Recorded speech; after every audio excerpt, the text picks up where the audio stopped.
I had all the buttons to get things started. It also took me a second to realize what cutest was. Because I read it as Q test, Q test, Q test. It's like, what the hell is a Q test? I don't know what that is. I'll just roll with it. And I was like sitting there doing other stuff and I was like, oh, cutest. And then I said to myself, I'll go start playing some jock jams beforehand. I was like, no, jock jams will obviously get me DMCA'd. And I was like, huh, what is the... Can I do my own acapella jock jams? Like da da da da da da da da da da da, and I was like, nah, maybe that's just too much commitment to the joke. So rather, I'll just explain my entire thought process going into this, and hopefully that'll get by. Hi Two Heel, hi Jimmy, how y'all doing? Hashtag too cute for me, too cute, too worldliest. That's something. Get me on the next one. Fast 10. I won't betray you like The Rock and Jason Statham, Vin Diesel, Vinny D, wherever you at. That's one of the best intros. You know, I feel like I just encapsulated the energy that this game has, which is just nightmare nonsense energy trapped in just a sad shell, and I just ran with it. Truly, truly. We have to go talk to a man on a balcony, or who was on a balcony over there, because he may have seen who did all the big murder. Because last time we played, it was a whole thing, a whole fiasco. We found another dead body, completely unrelated to the dead body we had before. I accidentally yelled at a lady. I had a mental breakdown in front of my partner. I think a dad and his kid made fun of me because I'm kind of an idiot. My character's very dumb. But then I put all my points in Encyclopedia, and then I called my ex-wife. And she was like, you need to stop calling me. And I was like, I need to stop calling you. And it was just an emotional wreck for everybody involved. So instead, we're just gonna live our best lives and hope that the guy on the balcony is nice to us. Yo, I had an adventurous day today. By adventurous day, I mean things actually happen. What's this game about? I'm gonna pause because there's a timer running in the corner. Disco Elysium is like an indie kind of isometric RPG. It was really cool. It came out like in 2019, and they just put out a patch for it that added a whole bunch of voiceover into it. You're a cop who's coming to town, but not like a cop in the traditional sense, because you're a cop in the... No, you're absolutely fine. I love talking about this game. It's just that I have a timer underneath my face. Give me a second. As I move I keep moving the wrong thing. Well, you'll see there, it says 21:03, because it's 11 o'clock, or not 11 o'clock, it's 9 o'clock in game. And so you come into town, you're having a mental breakdown, you get really drunk, you take a lot of drugs, and you the game starts after that whole bender you went on is finished. It's Monday, after the weekend has passed. You've been in this town trying to solve a murder, because there is a body hung up on a tree, just hang there, and it's been there the whole weekend you're there. And you basically, after the benders happened, you've forgotten everything about yourself. You're like a blank slate. You have vague, faint inklings of who you once were, and the whole game is like an exploration of the world around you, as well as, hey, who were you? Who were you before all this happened? What kind of character are you? However you react to the fact that you've just gone on like a 3-day bender and you've hurt a lot of people in the process. Because you've been in this town for a few days, and so everyone's at least seen you a bit, so they kind of know who you are as like the kind of drunk cop who's come to solve the murder. And the murder has its own political connotations because there's a union strike going on, there's company representatives coming in as well. It's a very complex, intricate world, and like you play like a very interesting character within it. Also, the game is fucking funny as hell. This game is hilarious. It is a very deep, the writing in this game is fantastic. It is an incredibly written game. It's one of my most favorite like games in terms of like writing and like atmosphere that's been made. It's like only slightly behind Kentucky Route Zero. But the game is so funny. Like, you have a bunch of thoughts in your head. I can click here as well, because the time is going. This is your skill tree. You got a whole slew of skills. So my character, this is my second time playing through.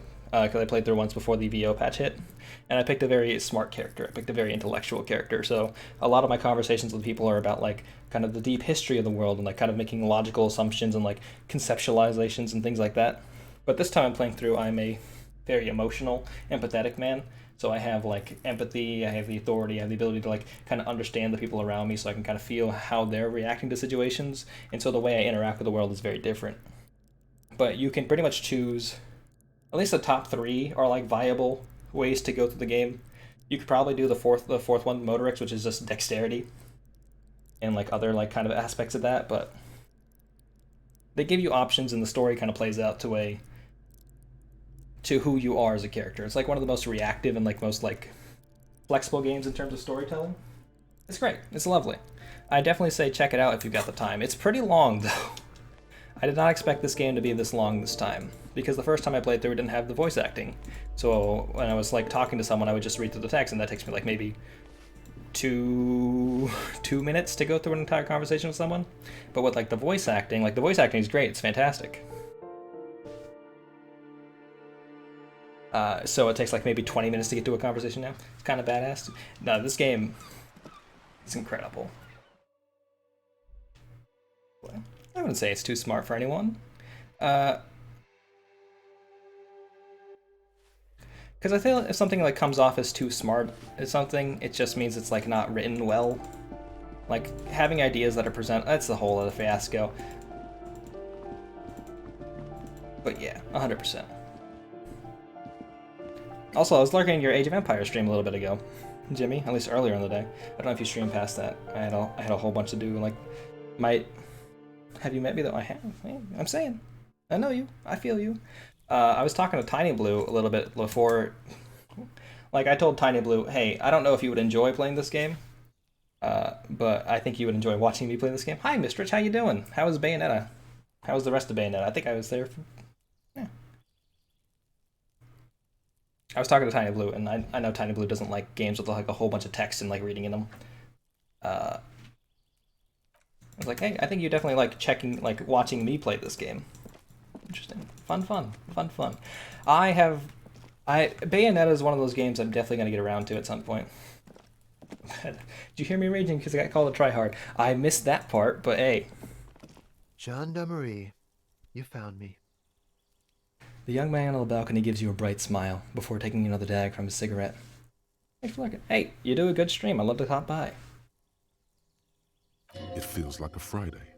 He seems to be in a good mood tonight. Yeah, so you're basically doing a lot of conversations with other characters, and like you have these skill checks that are happening in the background that you can't see often. Like there might have been like several different checks that happened there. I only saw the one that I succeeded on, which was the empathy check because I'm a very empathetic character. The game rolls a dice hidden in the background usually. I think because my empathy is like a higher base level than the game, I didn't have to roll there. And his shirt is still unbuttoned. Yeah. We got your hint. Found the key right underneath the stone. Beautiful. He replies, smiling as he looks at you. Something sparkles in his eyes. So tell me, are you here to make things right again? That's what I'm aiming for, yeah? Honestly, I'm just trying not to screw anything up this time. I'm not gonna make things just right, I'm gonna make them spectacular. Ignore his question. I was hoping to talk to a possible witness. Your balcony overlooks the murder scene. Yeah, no, I think that's what I'm aiming for. I think Harry has gone on a journey here. I think he's at the end of his, like, I'm a kind of like self-destructive in the same way. I think he's more on his healing path where he's like, yeah, I'm aiming to make things better. Beautiful. He says again, a nearby street lamp casts shadows on his chin, drawing out slender cheekbones. I have some good news for you. My Sunday friend is visiting me tonight. I told him about you and he'd like to say hello. Step in. He's already waiting. He nods towards door 28. Is it Friday tonight? It feels like Friday. It should be Wednesday because it's day 3. I don't know. Also, maybe this place is like a better place just to have my camera for this rest of this game. Well, I would like to meet your friend. Very well, I'll talk to him, but first I would like to talk to you. I have so many questions. I want to... Oh, no, that says, why would I want to meet your friend? I'm going to say, is it Friday tonight? It feels like Friday. It does feel like the end of the week. It's so magical. The white falling against the black. Very well, I'll talk to him. First, I want to talk to you. That's nice, but I don't have anything to tell you. It's my friend you're looking for, not me. All right. He takes another drag of his unfiltered cigarette and looks around. It's getting dark, and the neighboring windows have lit up one by one. Downstairs, a cat crosses the yard, disappearing into the bush. A lot of atmosphere. Besides, I've got to run. You've got to run. Isn't this your house? He's going to leave you alone again. That's sad. But I just found you again. Just look at it. It's a beautiful night. Who's going to stay in on a night like this? He gestures towards distant motorways, all leading to Golden La Delta. Well, the roadways are all blocked, my guy, and there's a whole lot of political tension going on in the streets below. He's right. Only losers go to bed early. Time to break out the booze. Not a fan of that electrochemistry. A man on high heels stumbles out of a basement club, music blasting over the entire district. It's chilly, and as the chemicals hit his nervous system, 1,000 shivers ripple through his body. Only if you promise that we'll talk again. It's important. Something flutters in the corner of the lieutenant's mouth as you're saying those words. We'll talk. Just not tonight. The smoker assures you, brushing his hand through his hair. Take care, all right? Oh. Got a skill point. Love that. He says with another disarming smile before slipping off into the night. There's something so different about him that I just can't put my finger on. Different, of course. His shirt? Why is his shirt always unbuttoned? He's a good listener. I like talking to him. There's something so mysterious about the way he talks and moves. He smells good. Why on earth does he smell so good? He's like smoking a cigarette. Oh, no, this is more of an aesthetic choice. Something mysterious. Something so mysterious about the way he talks. The lieutenant squints his eyes, trying to hold back laughter. I forgot this scene. Very. I'm remembering it now. Come on, detective, let's go. We've got a potential witness to interview. His Sunday friend, remember? He nods at the apartment door before you. In we go.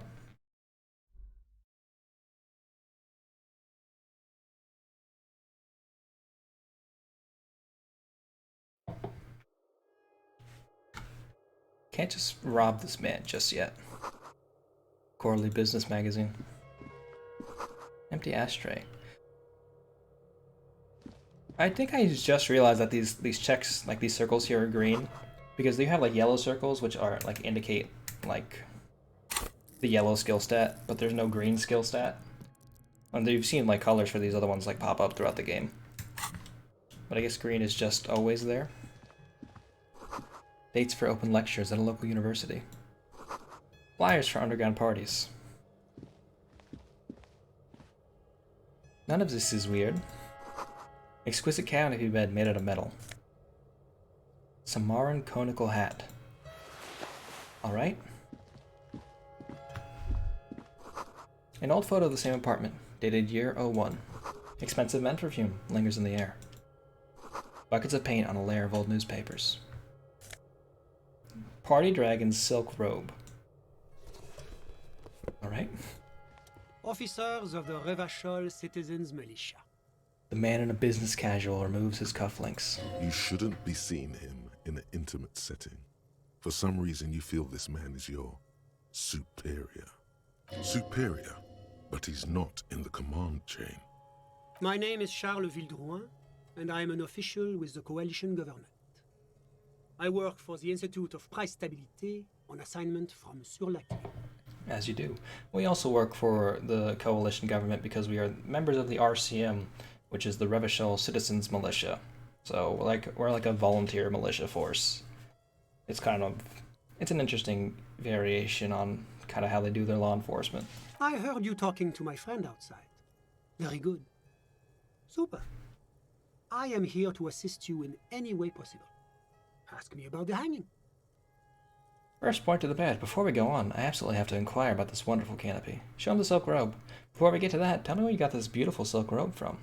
Show him the Samaran hat. We'll get to that after you tell me the story behind this black Samaran hat. Down to business. We might just go through all of these like in order. Oh yes, my friend has a great eye for these things. He refuses to tell me where it came from. It's a mystery. He smiles. I believe they call this type of frame industrial. It's very comfy. Ah, That's really all I can tell you about it. He forms a little rooftop with his fingers. Cold air sweeps in from the balcony. The lieutenant takes out his notebook and nods to you to proceed. You actually witnessed the lynching? I'm sorry to say I did, officer. The man gives a solemn nod. Turn to the lieutenant. This is just the break we've been looking for. Easy, detective. No need to jump to conclusions. He eyes the spectacled man near the window, who smiles and spreads his hand. Start from the beginning if you don't mind. You have options here. Like, you can accuse him of, like, is it because you did it? But I'm trying not to make my character come off that way anymore. I kind of was doing it at the start, but it felt unnatural after a while. Officer, it's very difficult to describe what I saw that night. It was so surreal to me, like in a play. All right. What do you mean, like in a play? The lieutenant is already scribbling down notes. It was just so strange. I could barely comprehend what was happening. I was on the balcony when it happened, getting some fresh air. I remember that first they came in, carrying what looked like a body. And then I saw all the surrounding windows go dead, one by one. That's when I understood I should not be seeing this. Sounds like the victim was unconscious, or at least incapacitated. Interesting. Who were they? Can you describe them? I couldn't see their faces well, and there were quite a few of them. But they were very loud and very Martinez. He pauses, looking for the right wording. Let's just say that the laboring classes can get rather expressive with their profanities. All right. How many of them were there? I couldn't tell you exactly. Less than 10. Maybe 8? All right. The lieutenant sends you a sharp look at the mention of that number. 8 is the number that we know about. Were any of them, like, huge? Like, 200 kilograms huge? That's a giant you're describing. No, they were all quite human, as far as I could tell. Any of them look like drummers? Drummers? Why, no. But then, I don't know what a drummer is supposed to look like. Yeah, me neither. I think we can drop the drummer angle. That was my Lieutenant bad. says impatiently. Oh yeah, I'm remembering that now. Kim suggested maybe drummer when he looked at the kind of sole of one of the shoes was like very worn out, and he was like, oh, it's like not kicking a drum pedal, hitting a drum pedal. I forgot. I accidentally just dunked on Kim. My B. What happened I next? went back inside. Ooh. How's that standing desk treating me? Oh, hell yes. I adore this standing desk. I don't think I've been standing as much as I had planned on it. Like, I thought I was just never going to sit down again. And, like, it's good. Like, when I'm doing, like, my work for work, or, like, occasionally when I'm streaming, the standing desk is fine. Like, I don't feel the need to, like, go and, like, have to go take stretch breaks at all. So that's been fun. But when I'm, like, having to write essays for school, and, like, after I stream, I normally just set it back down. I, like, push it back down to, like, sitting level. So it's good to have the variable adjustment. I like standing around. It's fun. But I find I'm also moving around a bit more. Just, like, vibing out with the game sometimes. Or just vibing out in real life. Yes, back inside. Keep yourself safe from the killing. I don't know if I'll ever go back. I'm going to become one of those people who obnoxiously talks about my standing desk at work. That's the dream. That's the goal. Were you able to see anything from inside? I realized, oh yeah, I bought a nice desk. This desk is one of the nicest things I own. I'm very happy about it.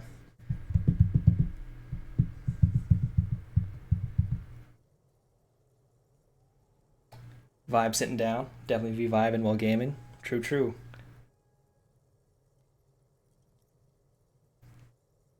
I was gonna ask if you're standing. It's truly amazing. Dwight from The Office had one. Hey, Dwight from The Office had a few good ideas. That's how he, he's weird in some points, and definitely I feel like I've become a little bit too professy about how incredible my standing desk experience is. But it's just the energy gets in you. It's new wave. It's cool stuff. Vibe out if I've been drinking, but then I got the sway and double kick drum feet. True. True. I have not drank since I got the standing desk, actually, because I said I wasn't going to drink until I finished my vaccine doses, which I'm going to be done with really soon, so I'm probably going to be drinking again. I'm also probably just going to wait for school to be done, so like maybe next week I'll be drinking and standing at the standing desk. Maybe that'll be a terrible mistake. That could be a bad idea. Oh, Jimmy and Two Heel, y'all be chill. I agree 100%. Officer, the yard was pitch black. There was nothing to see, but I could still hear their voices. Oh, hey, we're talking about a They were murder. threatening to kill that poor man. Ah, were they men, women? All men, I presume. But again, I couldn't see very clearly. All right. But we are fairly certain the lady driver was present. Yes. The lieutenant flips through his notes. Interestingly, you could get to this conversation at like any point in the game, truly, and you could know about the number of people who were involved already. You could know about the lady driver. So, like the small aspects like these. Oh yeah. Oh yeah. A drink. I like to buy terrible liquor. Tiny Blue might tell you about it at some point. Motorhead's overkill going all the feet. If I'm slightly inebriated. That's It's truly the possible, musician's way. officer, but I cannot say with certainty. It was very dark, you must remember. No, I'm not going to ask about their ethnicity. That'd be a weird question. Up next. Well, that's the strangest part, officer. Nothing happened. It was oddly quiet for a public lynching. What do you mean nothing happened? They lynched a guy. Eventually, their shouts died down, and that was all. There were no gunshots, no celebratory shouts, no anything. Why didn't you call the RCM? You're right, of course. That is what one is supposed to do in such circumstances. I was simply in shock. The man wipes his glasses. I'm afraid I don't have anything else to add. About what time was all this happening, approximately? All I can say is that it was late. I've been watching that channel on YouTube called How to Drink, where the dude just makes like cocktails and stuff that are themed on like video games and movie things and like sitcom shows. And since I played through Valhalla a while ago, which is like a game where you're a bartender, and I know he did an episode on that, I've been looking to be like, oh, maybe I'll start just putting those together and just start like maybe drinking one of those at some point. It's fun. Yeah. And then I realized that the only thing I didn't have for that cocktail was vodka, which is just wild to me. Like I had blue curacao and something else, which is just like a nightmarish drink. That I was like, oh, you definitely wouldn't need this for another drink that ever exists. But I haven't because I'm a nightmare man. Can you ask them about their desks? Oh yeah, there's eight people who are involved in this murder.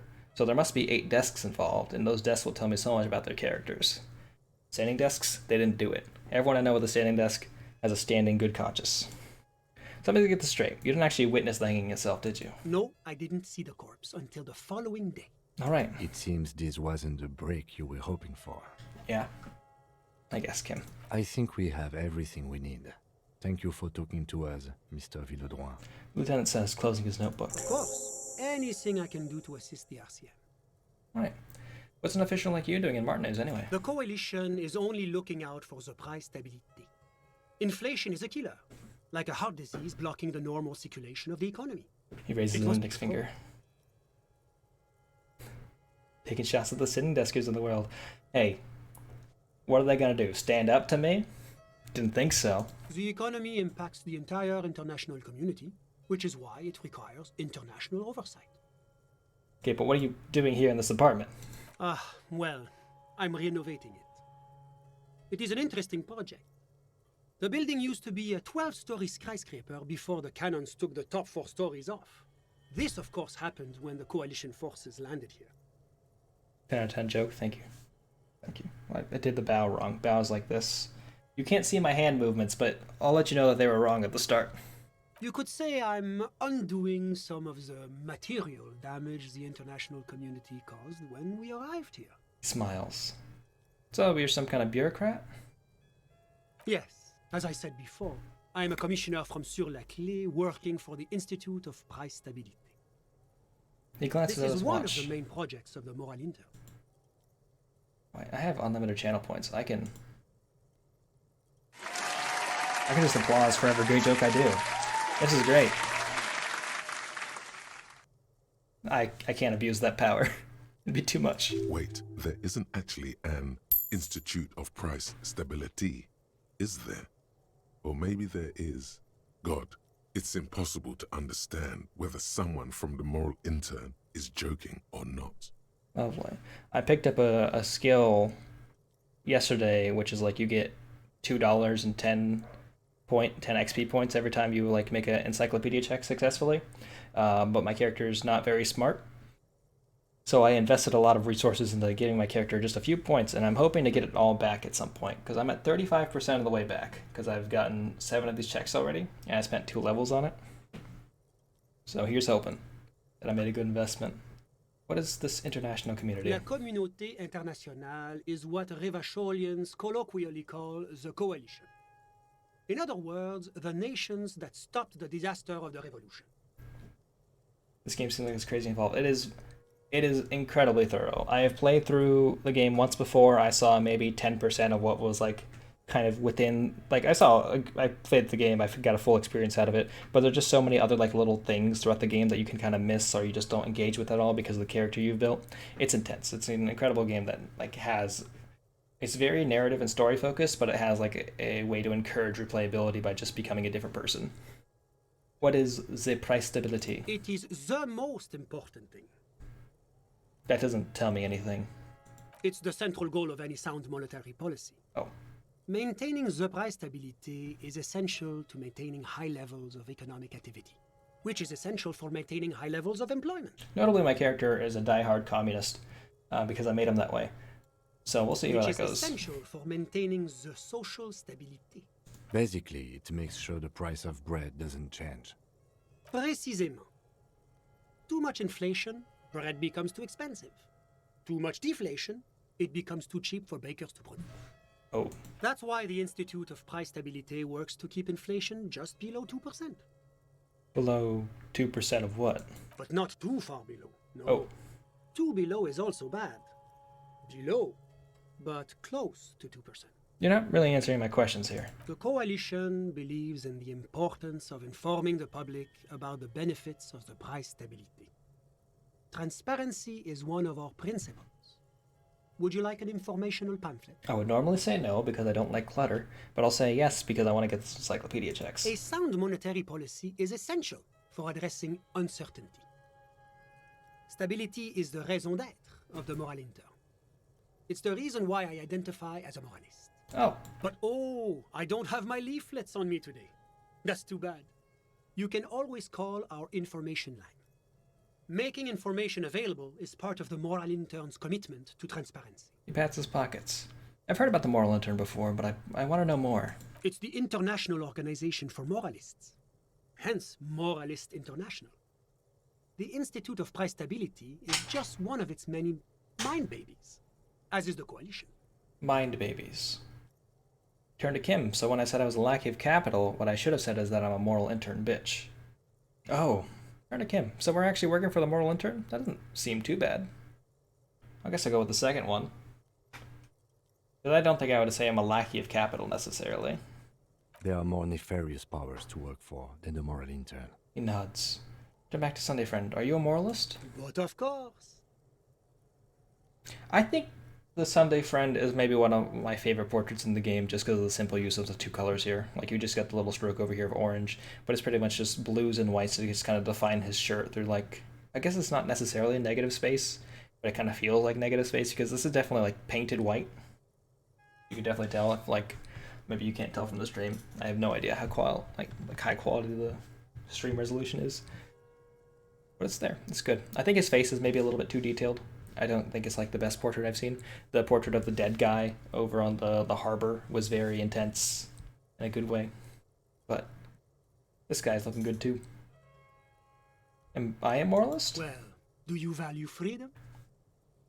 Do you believe in a normal, stable world governed by democratic values? Lieutenant, are you a moralist? Me? I'm a lieutenant of the RCM, dedicated to maintaining law and order in Ravachol. All right, that seems like a way to get away from the A question. very moralist answer. The man nods. The lieutenant is practiced in the art of putting on a show for one's superiors. But what is a normal, stable world? Because in this world, there's a spreading, like, material or, like, dark matter plague called the Pale. It's interesting. Yeah. I've not played the game twice. I don't know exactly what the Pale is still. The Occident is part of the normal world. Oranje, sur la clé. Martinez doesn't seem very normal or stable to me. Martinez? No. Martinez is something else. A devastating combination of emotes. How could you do that to me, Misawa? I put so many points into you during those wrestling streams. What about the rest of Revachol? Is it part of the normal world? Rivachol is generally difficult.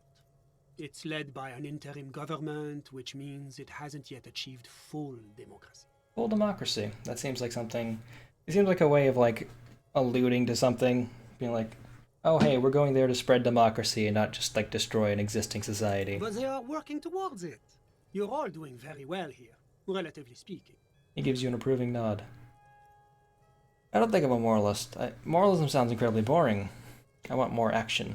Moralism is an ideology of foreign occupiers. Revachol must be governed by Revacholians. Democracy is a meaningless sham as long as the working class is in the boot heel of capital. It's like every time I'm talking to people, I'm choosing option D, none of the above. Is that moralism? What is that top number on your follower goal?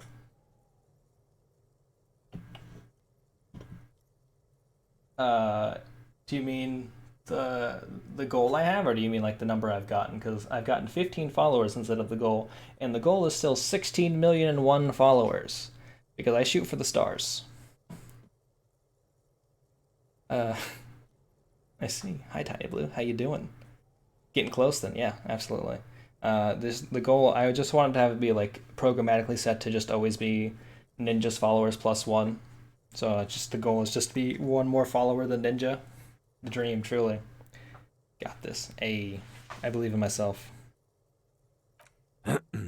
Of course, the detective's personal views do not represent the views of the RCM. All right, Kim. Ah, my friend. But the lesson of the revolution is that communism does not work. It didn't work because the coalition crushed it violently. We haven't tried real communism yet. Are you telling me the world here is working out well? Thank you, T-Hill. I appreciate that. I'll say, I'm not going to say the coalition crushed it violently. I'll say we haven't tried real communism yet. Only because I feel like this guy won't take well to that first answer. Ah, yes, the unattainable ideal. Never settle for less. Good luck with that, my friend. The point of this conversation is not to convince this man that we should switch to communism, it's to hold fast to our own ideals, while making this guy still feel like he's truly our superior still. Because he has that power over us being an actual government official. So that's why you say things like, we haven't just tried real communism yet. Because then they can say like, ah, no, you're just one of those believers who just dreams too hard. Rather than being like, oh, but they got violently crushed during revolution. You know? Now, enough of this delightful political interlude. Was there anything else you wanted to ask? Yeah, tell me about Surlicliffe. What's there to say?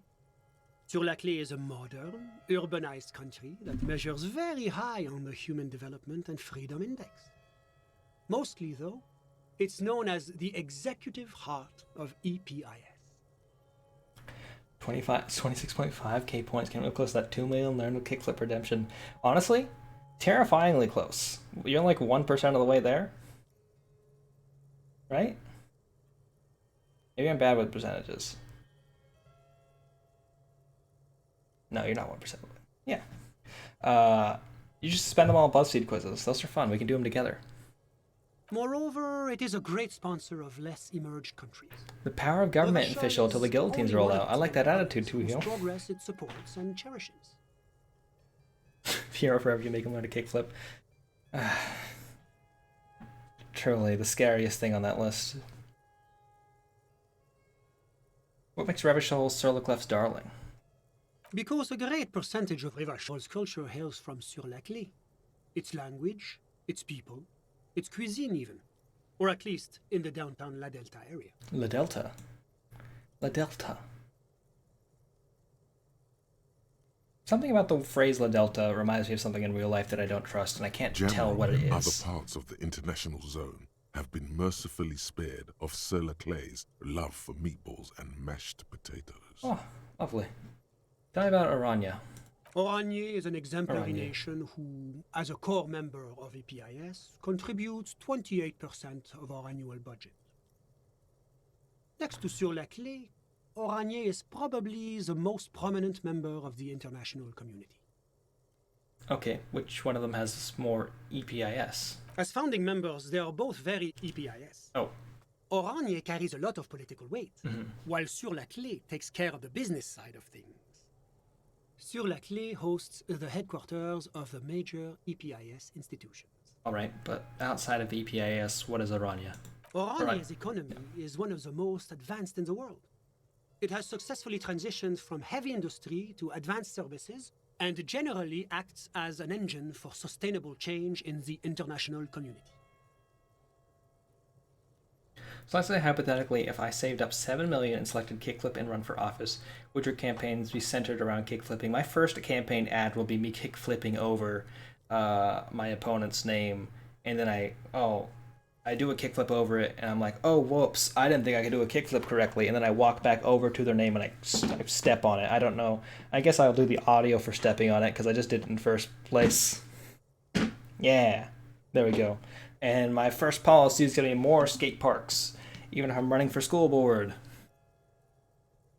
Or whatever small minor office position. Maybe I'll run for state senator and be like, more skate parks. More skate parks. Yeah. Can't you just talk like a normal person? I don't know if I can say that to you, Sunday friend, after I just said what I said about skate parks and running for office. About what? About Aranya. Just tell me what it's like there. Oh, it's very urban and very well organized. Their streets are clean, their horse cars run on time, the people are polite and efficient. Like I said, they are an example for less emerged nations to follow. All right. If he knows so much about Oranje, maybe he also knows about Oranye's mercenaries. Kickflips for the working class. World's Cutest 2021. I'll make a sick trick and call it Capital. I guess I would have to be like Capital by Karl Marx. I couldn't think of a good Karl Marx skateboarding trick pun name in time, so I just kind of stood there making a weird expression on my face. Whatever you wish. But that's the kind of content I like to provide. The man who was lynched outside your windows from Oranje. Oh, that's unusual. The Oranyes are not the kind of people you associate with heinous crimes. It's such an upstanding and responsible country. I mean, I know for a fact that the man that we're talking about committed war crimes. A lot of this game is centered on the fact that people have done war crimes, in that we're in a previous war zone. Well, certainly one cannot rely simply on generalizations. That would go against our commitment to individual freedoms. All right, Sunday friend. And, of course, any loss of life is a tragedy. The man seems to observe a moment So of tell me, silence. what have you learned about the victim? I learned a number of things about this guy. I'm not going to say like this game always presents like political options as like kind of like flippant towards various things. Like clearly this guy is like written so to be like, you're clearly getting him on some things. You're like, hey, maybe the truth is something you're ignoring here because you want to posit like the government and like the kind of outside forces and foreign interventionism that you rely on is like so cool. Kick flips for war crimes. No. Kick flips to stop war crimes. World's Cutest 2021. But also the guy who represents like the union and like communism and like the working man is honestly one of the worst characters in this game. He's the monster man who's truly trash. Everard Clare, and I still have to do a bunch of work for him because he knows where my gun is and won't tell me. His name was Lely. Lely? That's an interesting name. Lely wasn't really his name. It was a nom de guerre because nom de guerre. Nom de guerre? Because he was a mercenary. Ah, he was a soldier. A mercenary. Aha! A condottiere. Yes, it's hard to believe they still exist. The man says as though describing a character from a fantasy novel. He was also a motherfucker and a killer. Officer, you shouldn't speak ill of the dead. It's okay. He told me so. So you spoke with the victim before he died? No, this is after he died. The man gives the lieutenant a nervous look. The lieutenant raises his eyebrows as though he'd stopped paying attention. Your partner's doing you a favor by pretending not to have heard your insane ramblings. He'd like to get high and brag about the war crimes he committed. Extremely distasteful behavior.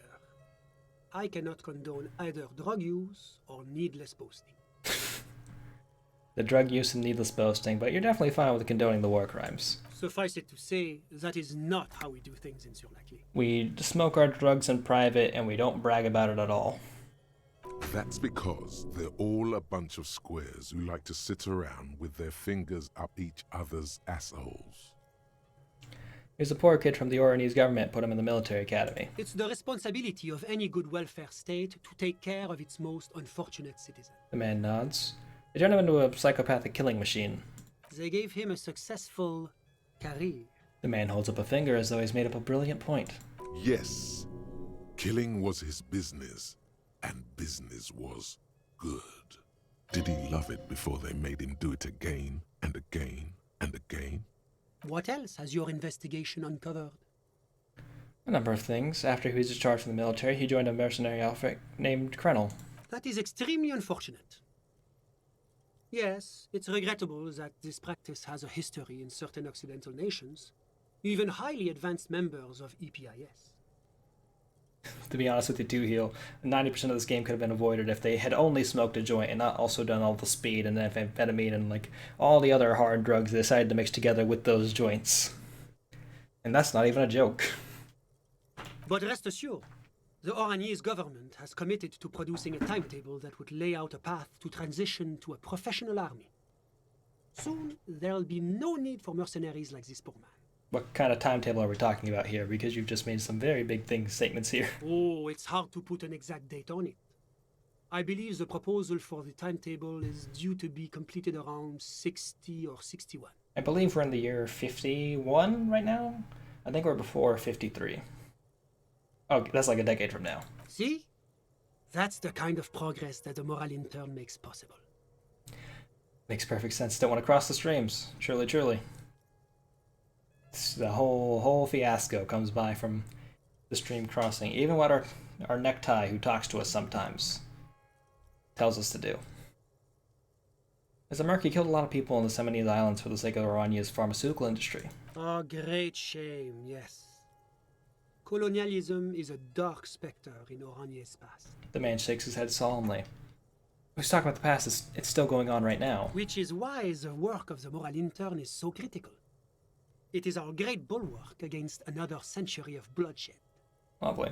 The way that this man just kind of like lets all these things slide off of him, like he won't let anything stick to him, he just lets kind of smooths and like doesn't really dodge it, like hits some, but it just he doesn't spend enough time on it. Truly, truly despicable in a way. That's all. That's who he was. As I said, the loss of any life is terrible, no matter who the person may have been. I do hope you're able to bring his killer or killers to justice.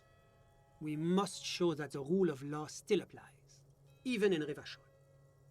Covered in oil is a great metaphor, because it's still a little bit greasy. How you doing, Elithid? Can you tell me about your friend? Ah, my friend. My friend is a good young man. His family immigrated here from Kedra, and life has not been easy for him. But he understands the importance of education. He has taken his future into his own hands, and that's all that matters. What's Kedra? Hi, Blue Abomination. How you doing? Kedra is a candidate member of APIS. But, between you and me, their potential membership is a more contentious issue. Contentious issue, interesting. Work finally able to sit. That's good to hear. As I spent like maybe 10 minutes talking about standing desks, I did learn about the importance of sitting down. Through standing, I learned about those things that I lost. But I'm glad you're able to sit down for a bit. Also appreciate you come by. That it's never going to happen. They entered negotiations in 21, and it's been pending ever since. What's this EPS thing you're talking about? Don't mention sitting. World's Goose Game is getting triggered up in here. Hey, I've learned. It will make me talk about desks for a while, like it did. EPIS is a very special program developed by the moral intern to support certain Occidental nations. It began as a unified system of weights and measures, which proved to be a wild success. Nothing but kilograms and centimeters as far as the eye can see. It was such a wild success that we expanded it into an economic union for the processing of steel. Another success. And between you and me, the moral intern feels emboldened by this success. Emboldened to take EPIS to the next level. Okay, but what does it stand for? Why, it stands for progress and stability, like the moral intern as a whole. See? Even when you're asking him an actual question, the things just still slip off. He's not going to give you an answer. What do the letters stand for? It's been such a wild, extraordinary success thus far. We are very excited to take it to the next level. You're not even hearing the words I'm saying to you, are you? A supranational political alliance. The United States of Occident. Lovely. Is it going to be a place like this here? You mean Revachol? No, it's going to have transparent democracy. Ah, is Revachol going to be part of the EPIS? It's one day going to be a candidate member of EPIS, sure. Did you say that candidate members never become actual members? No. Candidate members do become members. Why do we even have the whole system in place if they don't? It just takes time. Time and evaluation. Lovely. But we were talking about my friend here, not politics. He chuckles gently. Sometimes the lighting in this game just switches. I don't know why it happens. Like, clearly this happened when it switched over to 22. So something must have happened in the background to be like, oh, hey, here's the time that these light triggers switch. So, I don't know. How did you two become friends? How did any of us become friends? Bad things happening on the Insulindian Isola? Oil platforms ablaze in the night? Civil wars lasting for years? Finally, the international community is forced to step in. What are you talking about? No one becomes friends that way? Au contraire. It's how millions of people end up where they are. Meeting the people they meet. It's how I came here, and my friend too. You still haven't told me who he is. Sorry. Who? The man throws a quick glance at his watch. Your friend. The smoker on the balcony, we were just talking about him? But I told you, officer. He's a bright young man here to pursue his education. Education is the foundation of our future, especially the arts. It is a cornerstone of our civilization. Okay, but what's his real name? Officer, you have to understand. I can't give you his personal information. I'm sure you have your own methods and databases, right? Please don't put me in this situation. Alright, can you tell me anything about him? Like, oh, so you can only tell me that he's here to study the arts?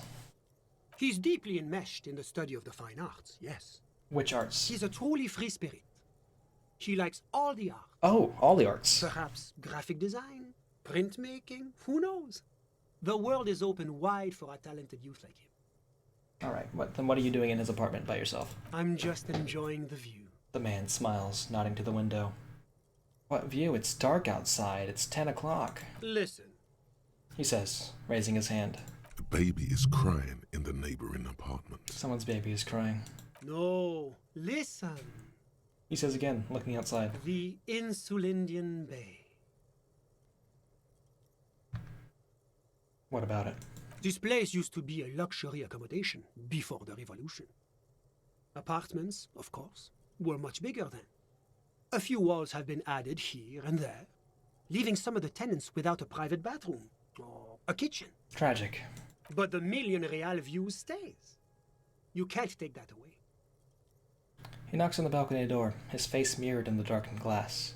I was asking about your friend. My friend comes and goes. I'm sure you'll see him around. He's a busy bee. Alright, I had something else in mind. I'm all ears, officer. Actually, that's all I had. A moment, officer. Oh, Do you have everything you need from me? I'm afraid we won't have the chance to speak again once you leave. why can't we talk later? It's against diplomatic best practices for an official in my position to be discussing murders with local militiamen. He pauses. And I'm pressed for time. After you leave, I should be leaving as well. I think I've looked around the apartment already, but I'm not going anywhere. I just want to take a look around the apartment. Sure, go ahead. It's a beautiful space. I think I have everything. I just want to double check. Excuse me. Can I not move around? Because I stole a lot of clothes from this college kid's apartment. A hat. A jacket. That's it. But still, I did steal them. I'm a monster. Was there anything else? No, that's Of it. course. I'm sorry I couldn't be the break you were looking for. Good luck with the investigation. Appreciate it, Sunday friend.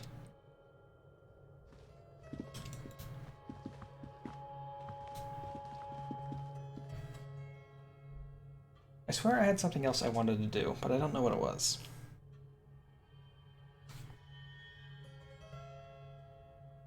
So notably, I have Kim with me, and Kim won't leave until I head back out of the area. Or head back to where I'm staying, which is on the opposite side of town. And the day is almost over, so there's not much to do. And the next thing I want to do is going to happen tomorrow morning.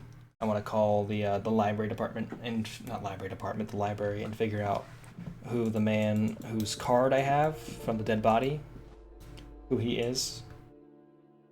But they don't open till 8, and I wake up at 7:30. So technically I do have time in the morning, but, you know.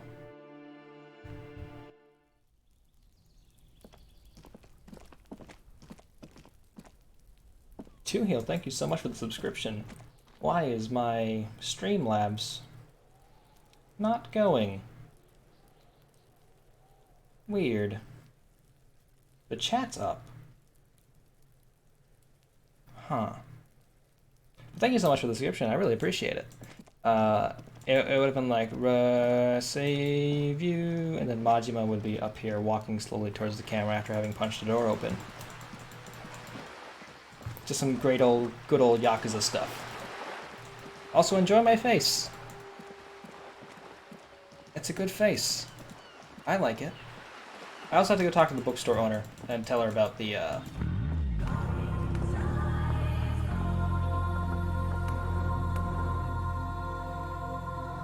There it was. We did it. Streamlabs doesn't like you, unfortunately. Streamlabs is just taking its time. Got there eventually.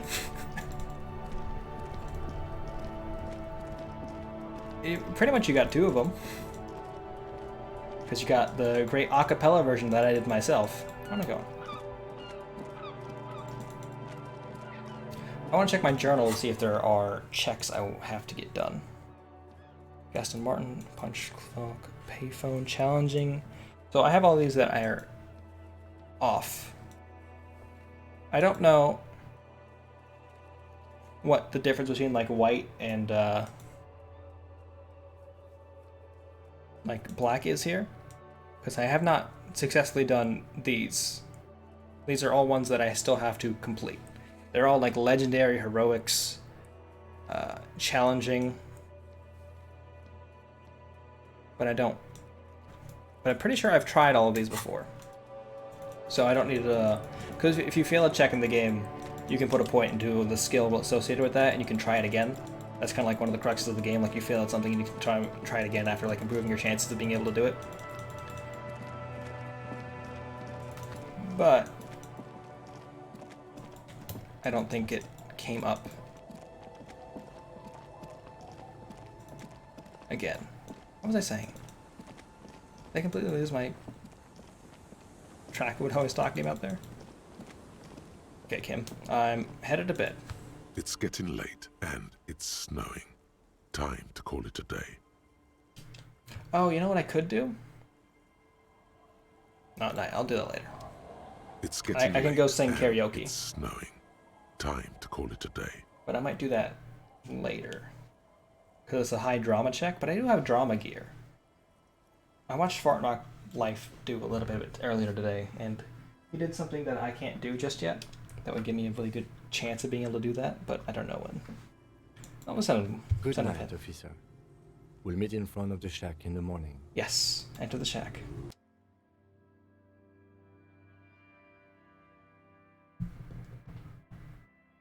Almost just fell over there.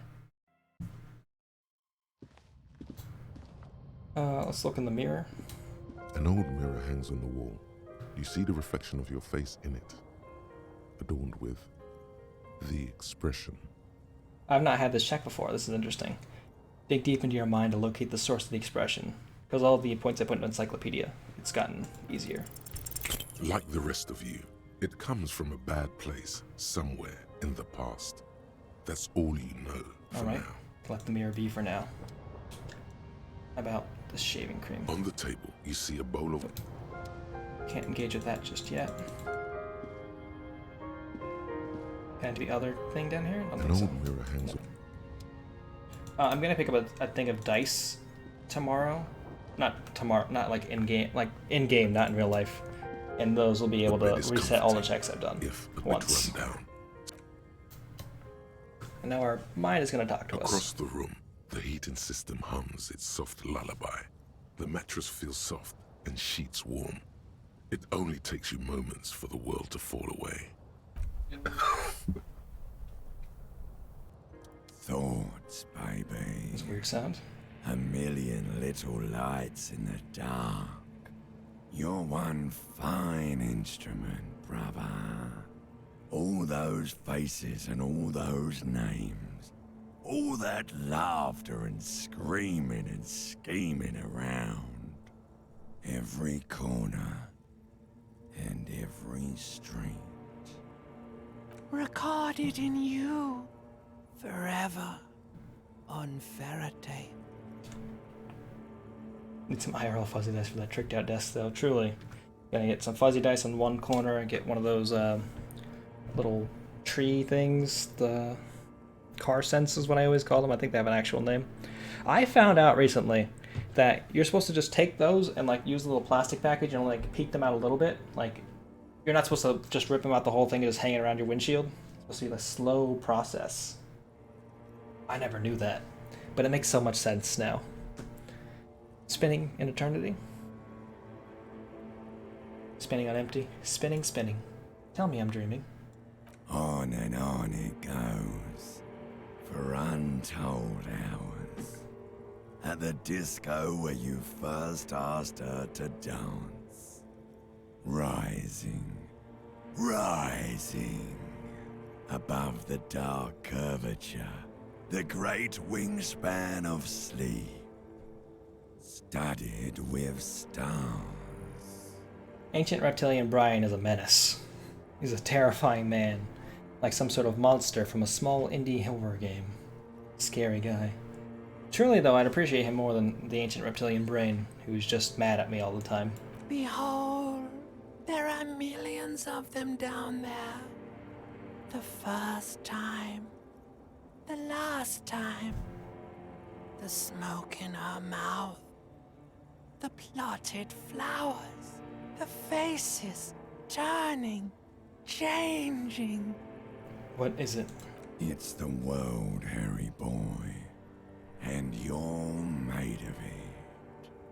Every day you're out there, you make more of yourself from it. I'm afraid you can't be unmade now. You can never forget this shit. The colors. The voices. The rain, the snow. I don't want to. It's beautiful. The endless visions. Erase them. No, I don't want to erase them. They're beautiful. Beautiful. It's stuck on loop, whirling, spitting out words and images. You're the son of the world again. Harrister, a ceaseless agent, picking up litter and old newspapers, collecting your little bubblegum wrappers and idiotic picture postcards. Meaningless, meaningless keepsakes. Reading your awful letters and recalling things, aren't you? The endless names of the world. An address book you are. The map of a city. That's right. I am an agent of the world. You'll go insane if you keep going like this. One more day, and you'll be in the loony bin. I just know you will. And for what, brother man? For the working class. Or the working class. Solving your little crossword puzzles. Doing your tasks. Crossing names off lists. Trying to become some sort of world detector. It won't make it okay. It won't put smoke back in her mouth. No, I'm building communism for all. This time we won't fail. I think this is the new content they added because I know they added like new endgame stuff for like the political thoughts that you can find in the game and like pursue them. I'm gonna go for, yeah. There he goes again. He's a real political animal, our Harry. He still doesn't see us, the world changing him. He's got no idea what he's in for. Why? 'Cause only love can break your heart. Feel the pillow underneath your cheek. Beep, beep, beep. The alarm is ringing, Harry. The disco circus goes on and on. You barely slept 3 hours last night. That's pretty good for me. Do it for the wind. Open your eyes.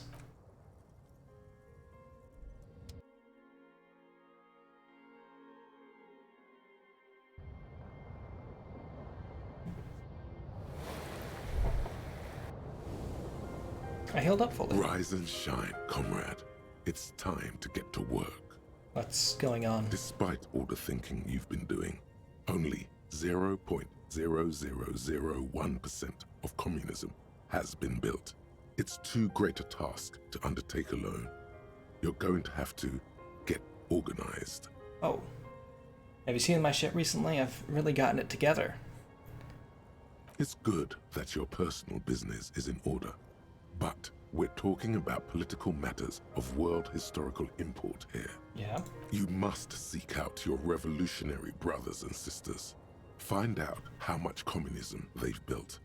Then, together, maybe you'll be able to build as much as 0.0002% of communism. That's double the communism.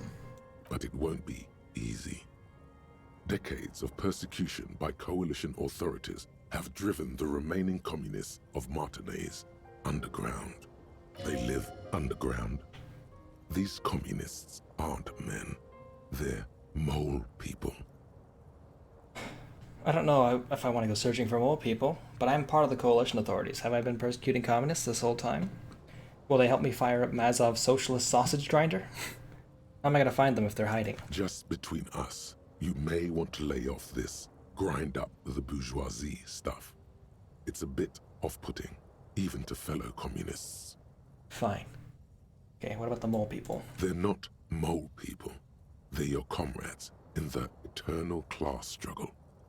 It's your task to find and join them. But I'm part of the coalition authorities. Haven't I been persecuting them? Possibly. If you have been, it's only because you're a double agent. Like a peon acting of in Puta furtherance Madre. of your long-term objectives. Regardless, what's past is past. You need to look forward to the work of building communism for all.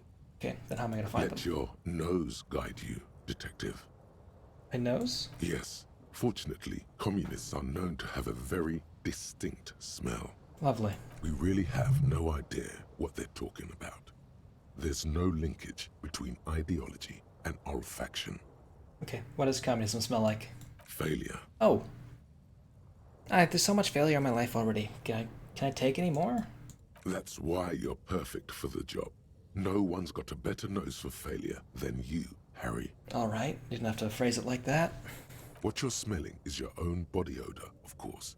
Nothing a shower and change of clothes couldn't fix. I have so many clothes. People sometimes complain there are no real communists left in Martinaise.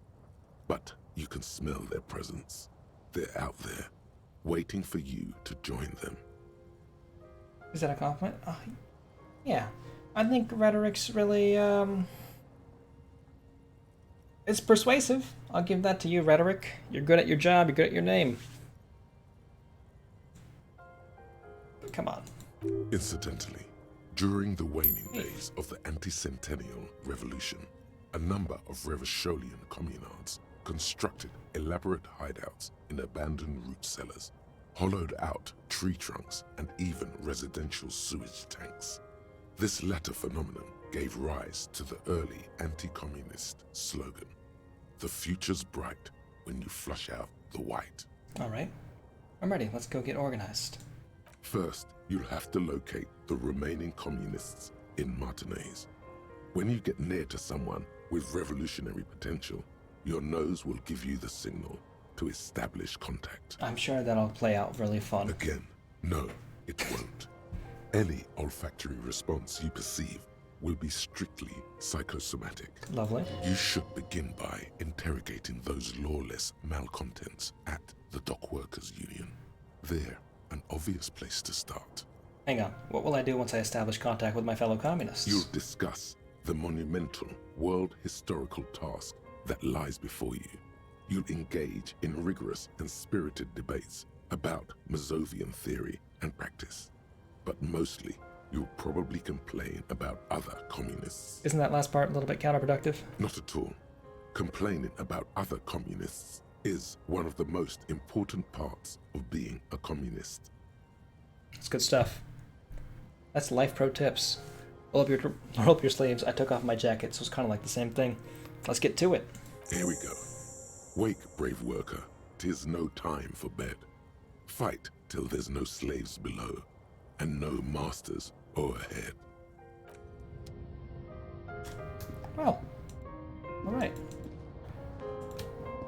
That took 9 minutes in-game time for me to get through talking to myself about wanting to go start communism.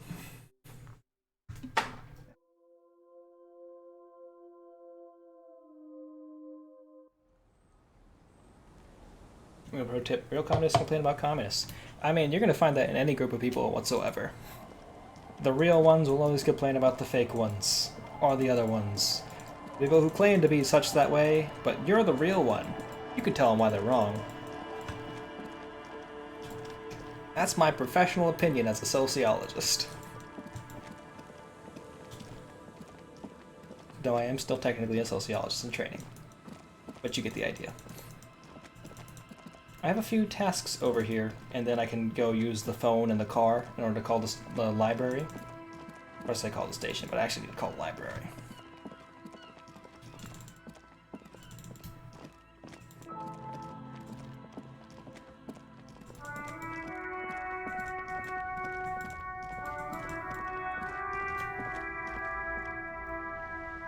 Hi, y'all. What's up? You guys are new. That's one brutal motor carriage. Gonna have to start taking more shots at people. Don't want anyone to think I'm a faker. That's what you gotta do. They gotta be... You gotta instill the idea in these other people that they have to prove to you that they're real, that they're authentic. Because then you become the authority on authenticity. It's a terrible tactic and just really messes with people. That's one brutal motor carriage, says the one man with, I'm not gonna say that, written on his back. If I were a real skull now, I'd jack it, paint it in palm tree livery, then bottom light it, neon style. This companion wears a simple yet elegant slogan, fuck the world. I can say that one. A snazzy shit-ripped skullmobile like this would make a fine trophy. We could, like, hang fucking shrunken heads from the side mirrors. Cops' heads. Scary tribal shit. Yeah, tribal shit. A cop carriage like this would have proper skull value. Aye, my boys. Hey, love it. While I appreciate the interest you take in my brutal motor carriage, I have to stop you right there. The RCM takes threats directed at its property seriously. It's very important because this is the only car we have left as well, because I crashed mine into the ocean when I was on my drunken bender. It's just theoretical work, Copper. No basis in reality. Man, if we were certified skulls right now... He turns to his companion. Who are you? I can tell you who we're not, cop. We're not snitches, flow bears, or skulls.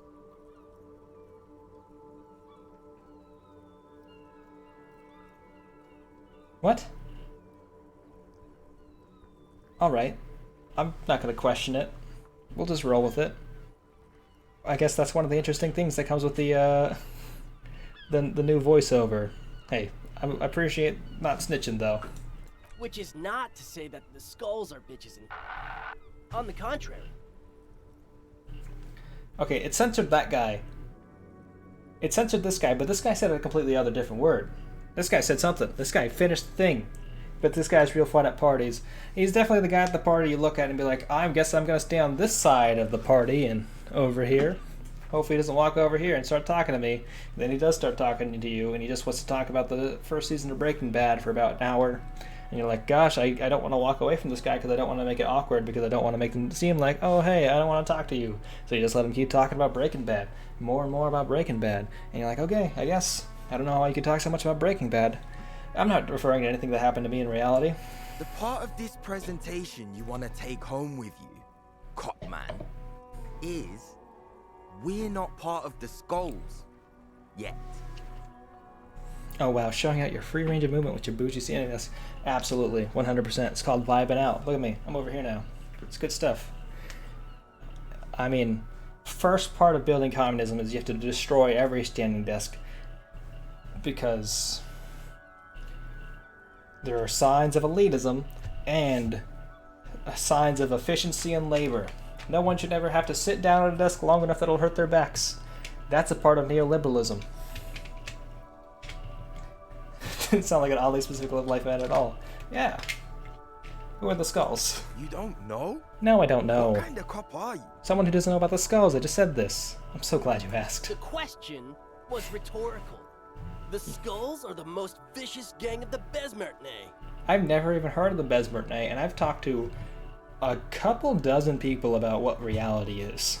Besmertine, or the Besmerti, the Immortals, are West River Sholian crime syndicates. I guess I do know what Besmertine is. The nastiest bunch of psychos ever. Jacking carriages and getting into high-speed chases. Oh. Possessing an infinite amount of fuck-all swagger, infamous for their non-verbal modus operandi. Nonverbal? If a skull spots you, he will pull out his dagger and stab you without saying a word. Oh. The lieutenant's voice is as calm as usual, a testament to the violence and death he's witnessed through the sight of his firearm. They usually occupy the burnt-out quarter in Jamrock, or you can find them loitering around their brightly painted bottom-lighted vehicles. Hey, sounds like a good time. I can't wait to become a skull. Bottom lights are wretched aggressive. Alright. Do you know anything about the murder that took place over there? Murder? A man was hanged in the backyard of the Whirling in Rags?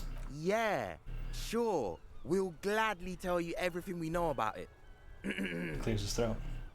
It was a man. Also, he was hanged. Anything else? He was hanged from a tree. Yeah, I mean, duh. These punks don't know anything. Let's just move along. Hey, stop right there. How does one know anything? Another conversation I've had with several dozen people in this town, so much so that they know me for it. Ah, this sounds like epistemology, a field so occupied by thought that it begins to question thought itself. However, there is no way these young men could possibly be aware of her work.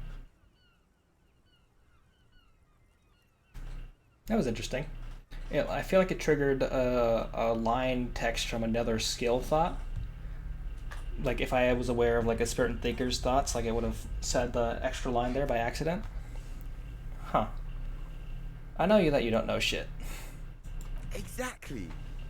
How can one know shit?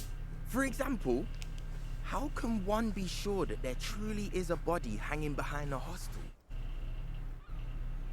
Okay, I'm pretty sure this is actually ontology and not epistemology, but I could be wrong about that because that's epistemology and ontology are two words that I never remember the definitions of and I always get them mixed up. How does one know that one knows anything? How can one know that one doesn't know anything? Truly, we're just kind of stuck, trapped in an endless cycle of not really being sure about anything. And that's what modernism is. Or postmodernism, I guess. Yeah, that's postmodernism, where you just can't attain like an objective reality anymore. What if it's art? Or just a mere specter? Epistemology sounds funny, though. It does sound funny. Epistemology is by and far a much more funnier word than ontology. Because it's got piss in it.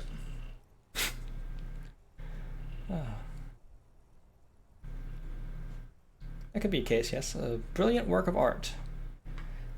He's not. A man is dead. We need answers. What do you think we know? Do you guys know Cindy the Skull? Oh yeah, Cindy's a right proper skull. The young man's eyes glaze over, his voice filled with longing. Yeah, a true artist of the future. Just like Arno van Eyck. Epistemology greater than ontology, fight me. You're really holding on to that two-heel attitude. Just going full-on heel. A real babyface would be like, ontology and epistemology? I don't know. They're kind of together at once, but like, ooh, who's taking a strong choice in this one? This is going to be a title card match. I know occasional things about wrestling. I feel like I'm throwing them at the dartboard of knowledge I have and getting some of them in the bullseye. Always. By the way, if you see Cindy, give her our regards. He adds, returning from whatever void he was just visiting. Odd.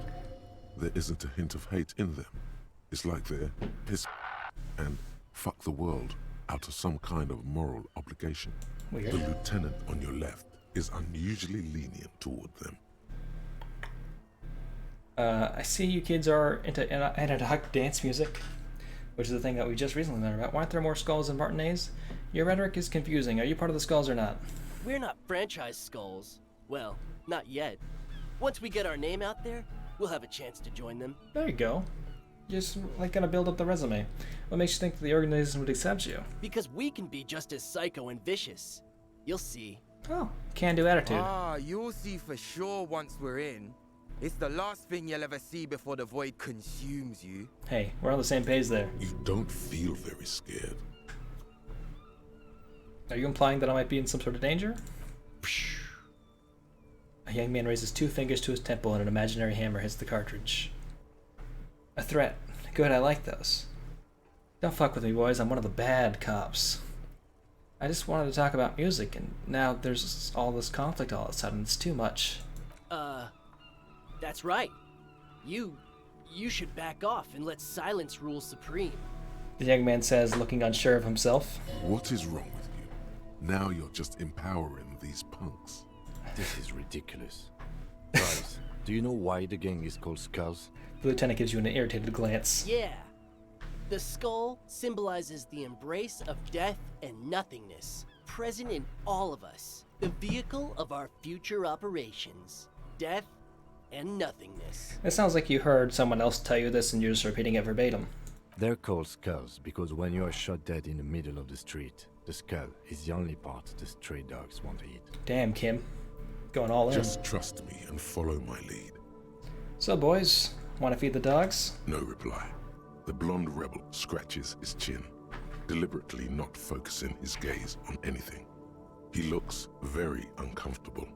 The other one shuffles uncomfortably, nevertheless continuing to steal glances at the lieutenant's motor carriage. Sounds like lyrics to a Cure song, but okay, dude. No, we've absolutely, I think we've undermined the entire confidence that these men have had with their jackets. I see you considered analytic dance music. Oh man, yeah. We're not fucking kids, man. He exclaims and stops himself, processing the rest of your question. Yeah. We're not fucking kids. And we're also not fucking confrontational. The mood is chill here. He glances at your partner and quickly adds, Still a bit rattled by the earlier shock. Alright, why aren't there more skulls than Martinez? The Union does their share of policing in Martinez, at least where gangs are concerned. That's why there isn't much organized crime around here. Lovely. Apart from the unions themselves, of course. Don't you worry about that. We're gonna make up for the deficit. There you go. Yeah, we are. Alright, enough about the scullery then. Mm-hmm. What's with the jackets? What about them? Okay, turn to the dark-haired youth. Why does yours have "fuck the world" written on it? Like I said before, many men keep searching for the one, for so-called true love, which is actually just obsession masquerading as kinship. The thrill of the chase, the hollowness that fills your chest cavity after catching it. Okay. To catch a fish, you'll need to hurl the lure many times, and even then it isn't certain that you'll get anything. If you blow up the lake, though... This is a terrible metaphor.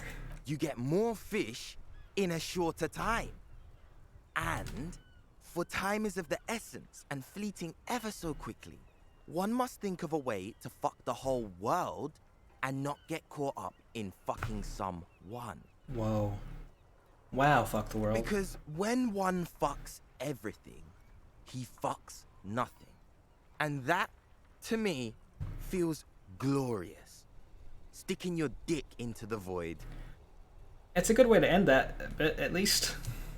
Okay, Blondie, what's up with you? First off, it's a statement and not necessarily something that characterizes me as a person, even though the statement has character. And I do like piss. Deeper than the shallow section of kiddie pool, deeper than the low-cal ranch you can get at the Wegmans. The word piss Wait. epitomizes the struggle taking place in the world. Things being defined as they seem, not as they are. And, I guess, it's also about communal spirit, the future, and truly appreciating our differences. Wait, did you say you do like piss? Like, I don't want to judge you for it, my guy. I just wanted to make sure you meant that and this wasn't like an extended metaphor like your friend here was doing with his whole blowing up a lake so you don't have sex, but you have sex with nothingness. Also, you've got to admit, it catches the eye.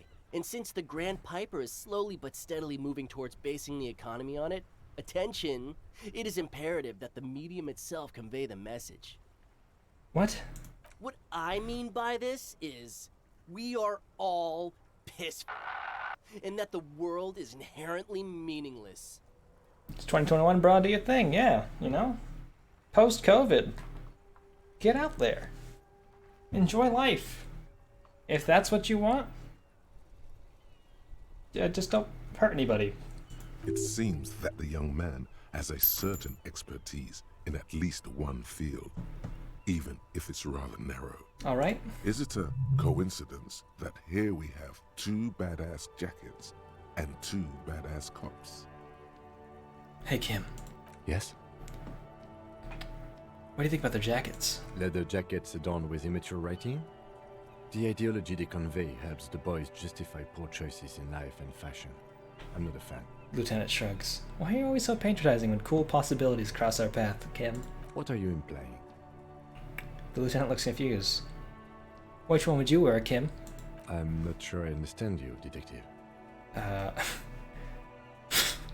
Are you more the piss kind, or a fuck the world kind of guy? Neither.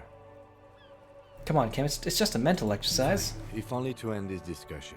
Theoretically, if I were a juvenile delinquent, if I were to already be down that path, I think peace is the stronger of the two statements. That works. I feel like I'm more the fuck the world kind of guy. Seems about right, especially considering your heroic exit attempts. Lieutenant remarks. So are we done here? Or you don't need us around for your secret whisper party, do you?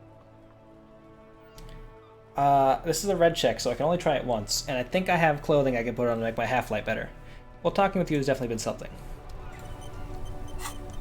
I'm gonna steal these jackets, and by steal them, I mean these kids are gonna give me their jackets.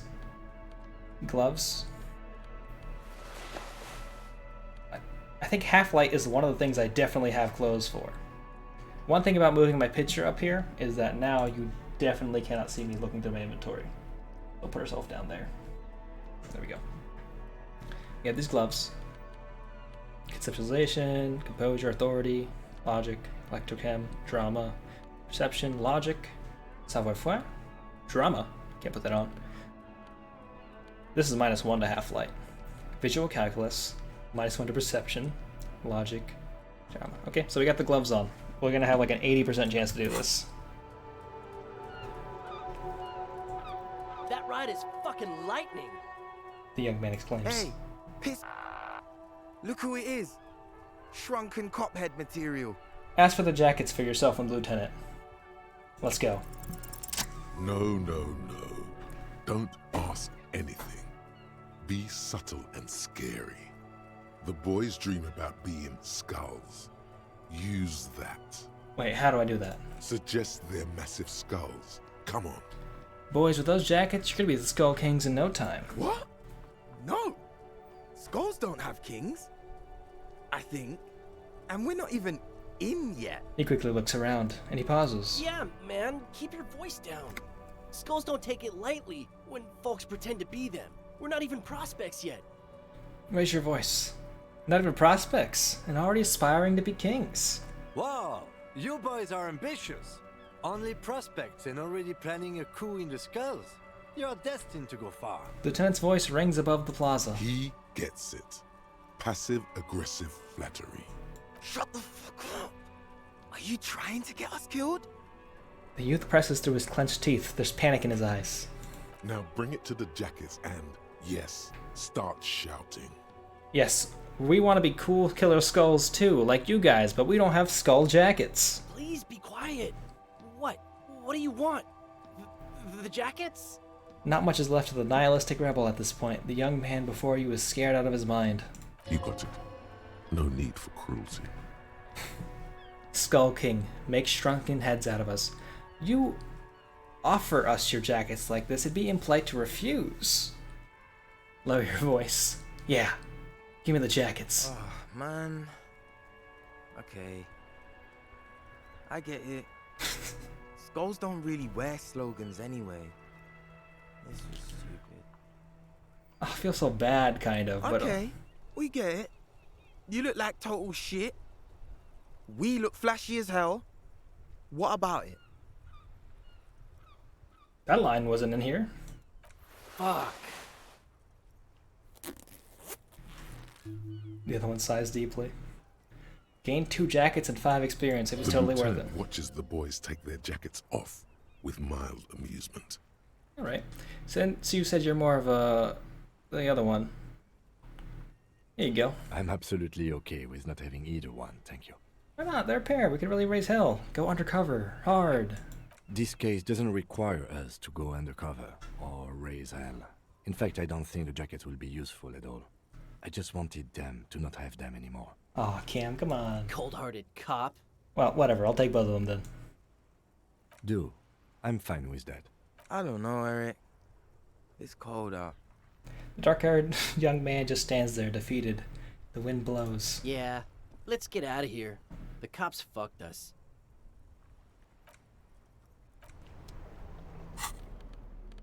Check out my new clothing. +1 drama, -1 authority. +1 half-light, -1 rhetoric. I'm never gonna need these. In fact, the skills that I am currently in need of are authority and rhetoric. Let me put my other gloves back on. It's a +1 logic, -1 suggestion. I'll put this hat on for now. It doesn't look good, but I want the logic, I think. Oh, I gotta click on here to call the library. Inside, you see a set of steering levers, a radio microphone, a pull-out toolbox, and the soft glow of the fuel preheater gauge.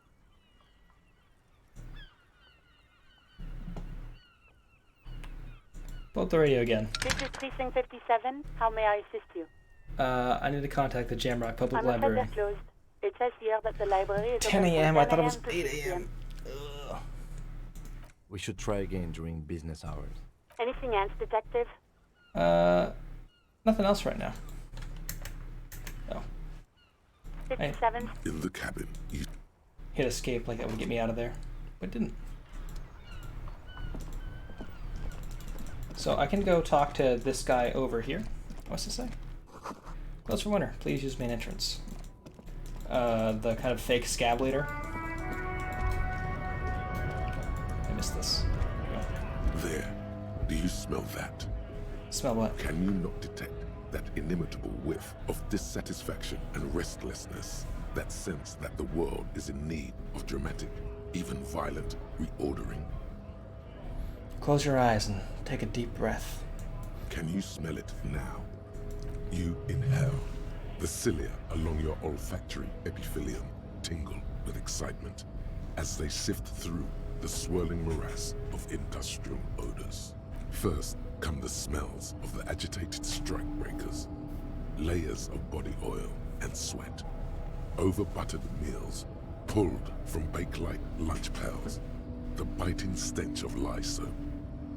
And then there's the slowly oxidizing metal gates, the scent of stale grease emanating from every crack. Everything in order, detective? I'm smelling for communists, Kim. You're smelling for... You know what? I'll just leave you to it. Carry on, detective. Thank you, Kim. It is a mark of the lieutenant's respect for you that he does not press you on this decidedly extracurricular errand. The lieutenant lacks your highly developed political olfactory cortex. The reek of communism is undeniable, and it's coming from that railing right there. You mean from Manana? Yes, now's your chance to establish contact. You got it. Alright, me. This. The Greater Revachol Industrial Harbor.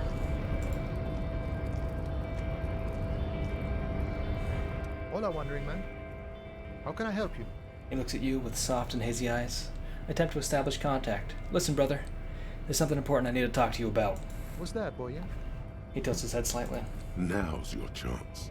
Remember, communists are notoriously skittish, so it's best to insinuate your way in. I'm looking for some people who know how to really grind a sausage, if you know what I mean. It involves our mutual friend Cross. Put your fingers to your head and curl your fingers like deer antlers. I'm investigating a peculiar smell, one with revolutionary implications. I'm looking for a secret cabal of mole people. You heard about them? I'm looking for some people who know how to really grind a sausage. Have you tried a butcher shop? He looks at you with perfect equanimity. I think I said that word correctly the first time. I'm very proud of that. Don't think I've ever met a Kras personally. Then again, I've never been to Grad. He narrows one eye. Yep. Okay, maybe it's time to abandon the subtle approach. Okay, what I'm trying to say is that I'm looking for communists. Do you know any? Ah, now I see. Can't say I'm surprised. You seem to take your communism seriously. Thank you. Not a bad thing, mind you. It's good for a man to take time to think about the whole socio-political world picture. Oh, he certainly likes to take his time with things, especially when politics are at issue. Thank you, Kim. So you've given up copying and now you're hunting comunistas. Care to say why? I'm not hunting communists. I'm trying to get organized by them. I'm sort of on a quest to develop my political potential. I need their help. Honestly, I had a weird dream, and now I need to get to the bottom of it. I'm not hunting communists. I'm trying to get organized. Oh, I see. He gives you an exaggerated wink. I wish I could help. Unfortunately, I don't know many comunistas. I know you said you're not really a communist, but aren't you actually a communist? Maybe. Maybe not. He shrugs. Either way, I'm not institutional. A man's got to blaze his own trail, in my book. Okay, so maybe he's not exactly a communist, but there's definitely some communistic residue about him. Ah, but you know, I did meet a genuine ideologo a few months ago. Perhaps he's your guy. What's an ideologo? You know, a guy with a theory.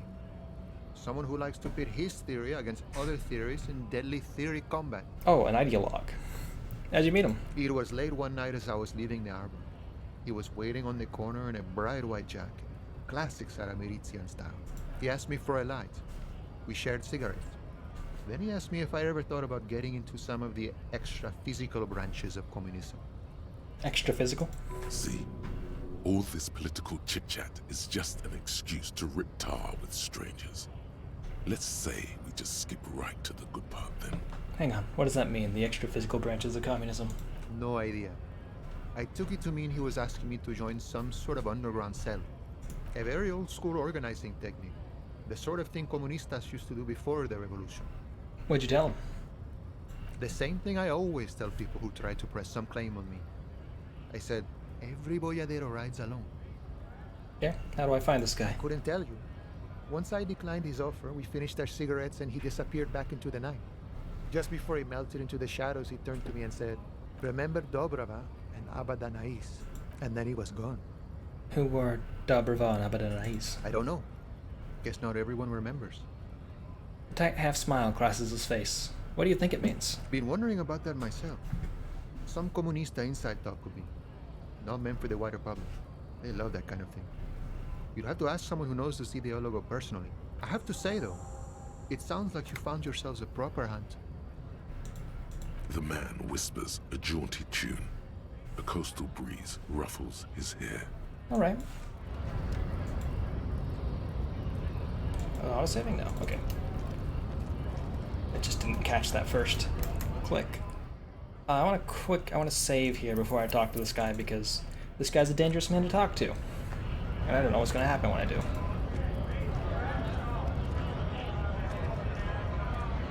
Went native on the chief, huh? Those ballerina antics were reckless. Should have just punched him in the throat again. He nods in approval. Wrong. You did the right thing with Measurehead. The ballerina antics won you the fight. Let's talk about our right to work. What exactly is your goal here? We were promised work. We'd be in there, working, if the bastards hadn't shut the gates. Are you unable to breach the entrance? Main gate's locked. Would take heavy ordnance to bust it open. Could try to get in through the secretary's office. Door's locked. The guard's blocking the way to the access panel. And I don't mean the scrawny mess punk either. I mean head measurer. Or whatever he is. Wait, you can't get by Measurehead? But I got by Measurehead and I kicked him in the face. Yeah. I saw your ballerina moves up there. In a real fight, these acrobatics will get you killed faster than a bullet. Well, that'd be really surprising if that was true. You caught him off guard. That only happens once.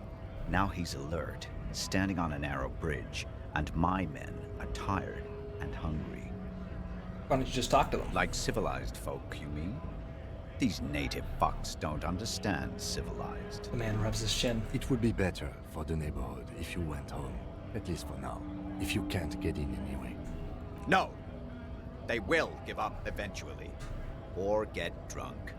Leave the button unguarded. Then, we charge. Man rubs his jaw, a perfect, lightly bearded square wedge. He seems to be following his orders well enough for now. But beneath it all, there is a boiling rage and a dangerous carelessness. Do not be fooled by the programming. There is a precarious balance inside him, keeping him in check.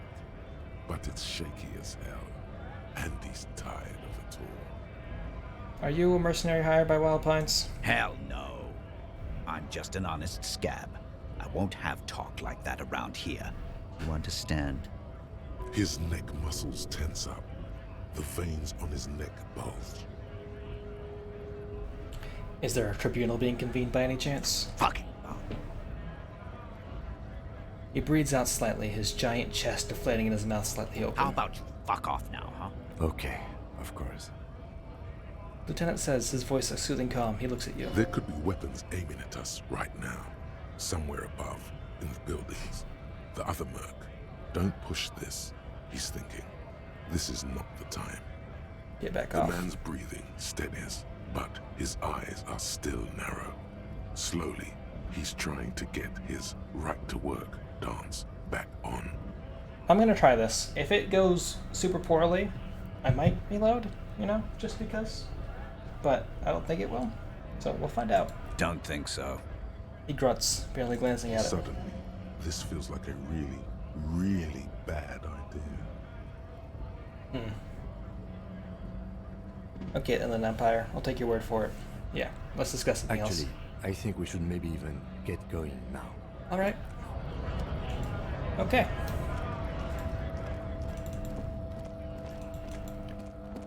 Turns out it's not that. I have these bottles I should go turn in. I've been walking around picking up all these bottles, doing nonsense. Truly a nightmare man I am. Yellow roses in the window. Those aren't the flowers that were left for Klaasje. What's this?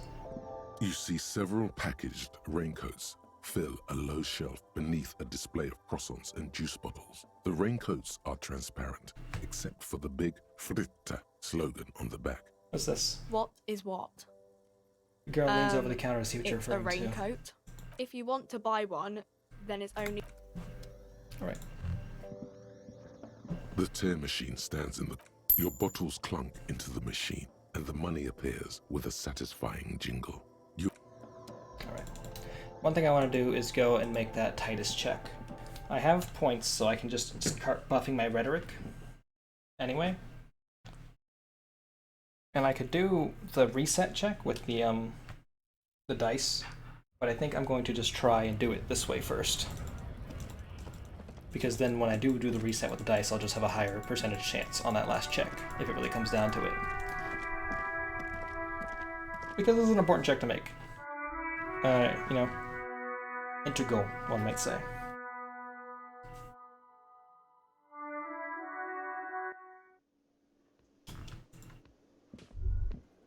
Wait.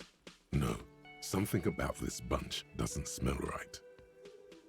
What do you mean? Aren't they efforts guys? They are, but they don't seem too keen to talk with you, do they? No. No, they don't. Glenn seems to be contemplating grievous bodily harm while he massages his raw knuckles. In the far back, Eugene is doing his best to ignore you. Meanwhile, Fat Angus keeps shooting you furtive glances and mumbling uneasily to himself. And from his perch at the end of the table, Titus Hardy himself stares at you with a cold contempt that makes you want to leave the cafeteria straight away. Besides, you're pretty sure they consider themselves social democrats. Ah, then I guess I'll look somewhere else then. Oh, it's Smoker Guy. Let me check my notebook first to see what that task is. Roam the streets to sniff out some comrades, find out more about Idealago Manana mentioned. Oh. Hi, gendarme. Another rendezvous. There he is again, the smoker on the balcony, right here in the whirling in rags. Hi. I see you found yourself a little something from my wardrobe. Not bad. Not bad at all. What brings you here? What are you doing here? Admiring the atmosphere. What about you, officer? This is where I'm gonna go down in history. I'm gonna sing karaoke here. Really? Well, I look forward to that. He raises the glass to you. Tell me again about the muscular type who came to investigate the crime. Oh yes, let's see. He knocked on my door a few days after the lynching. I think he was going through the entire building, asking questions. What'd you tell him? Muscular, handsome, Oops. strong, like one of those military types. Hit the wrong button.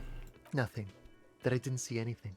He believed you? Why shouldn't he? Did you tell him about your friend? What friend? Takes another drag of his cigarette before knitting his brows.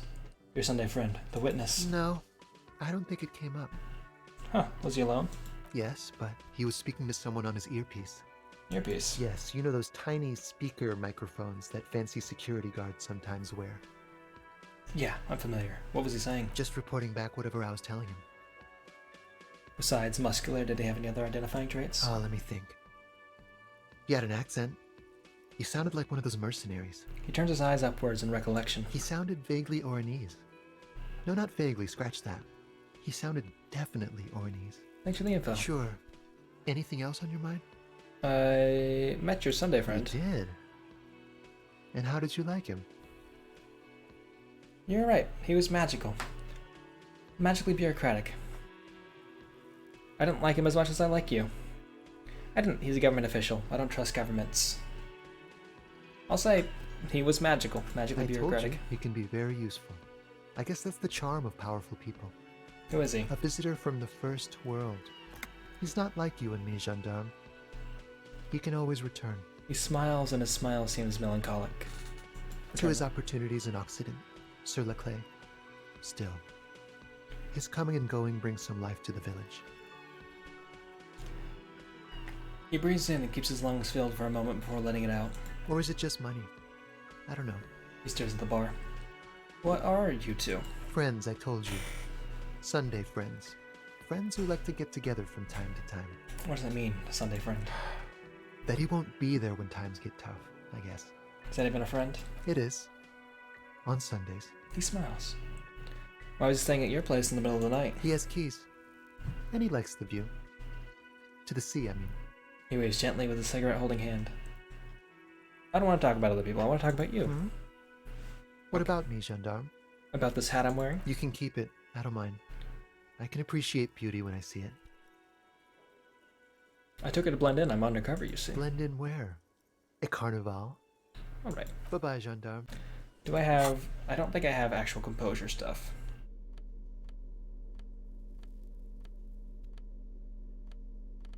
Mine's composure. That's something.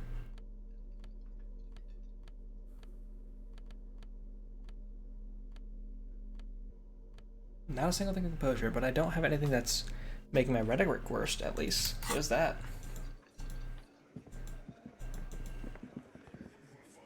Okay.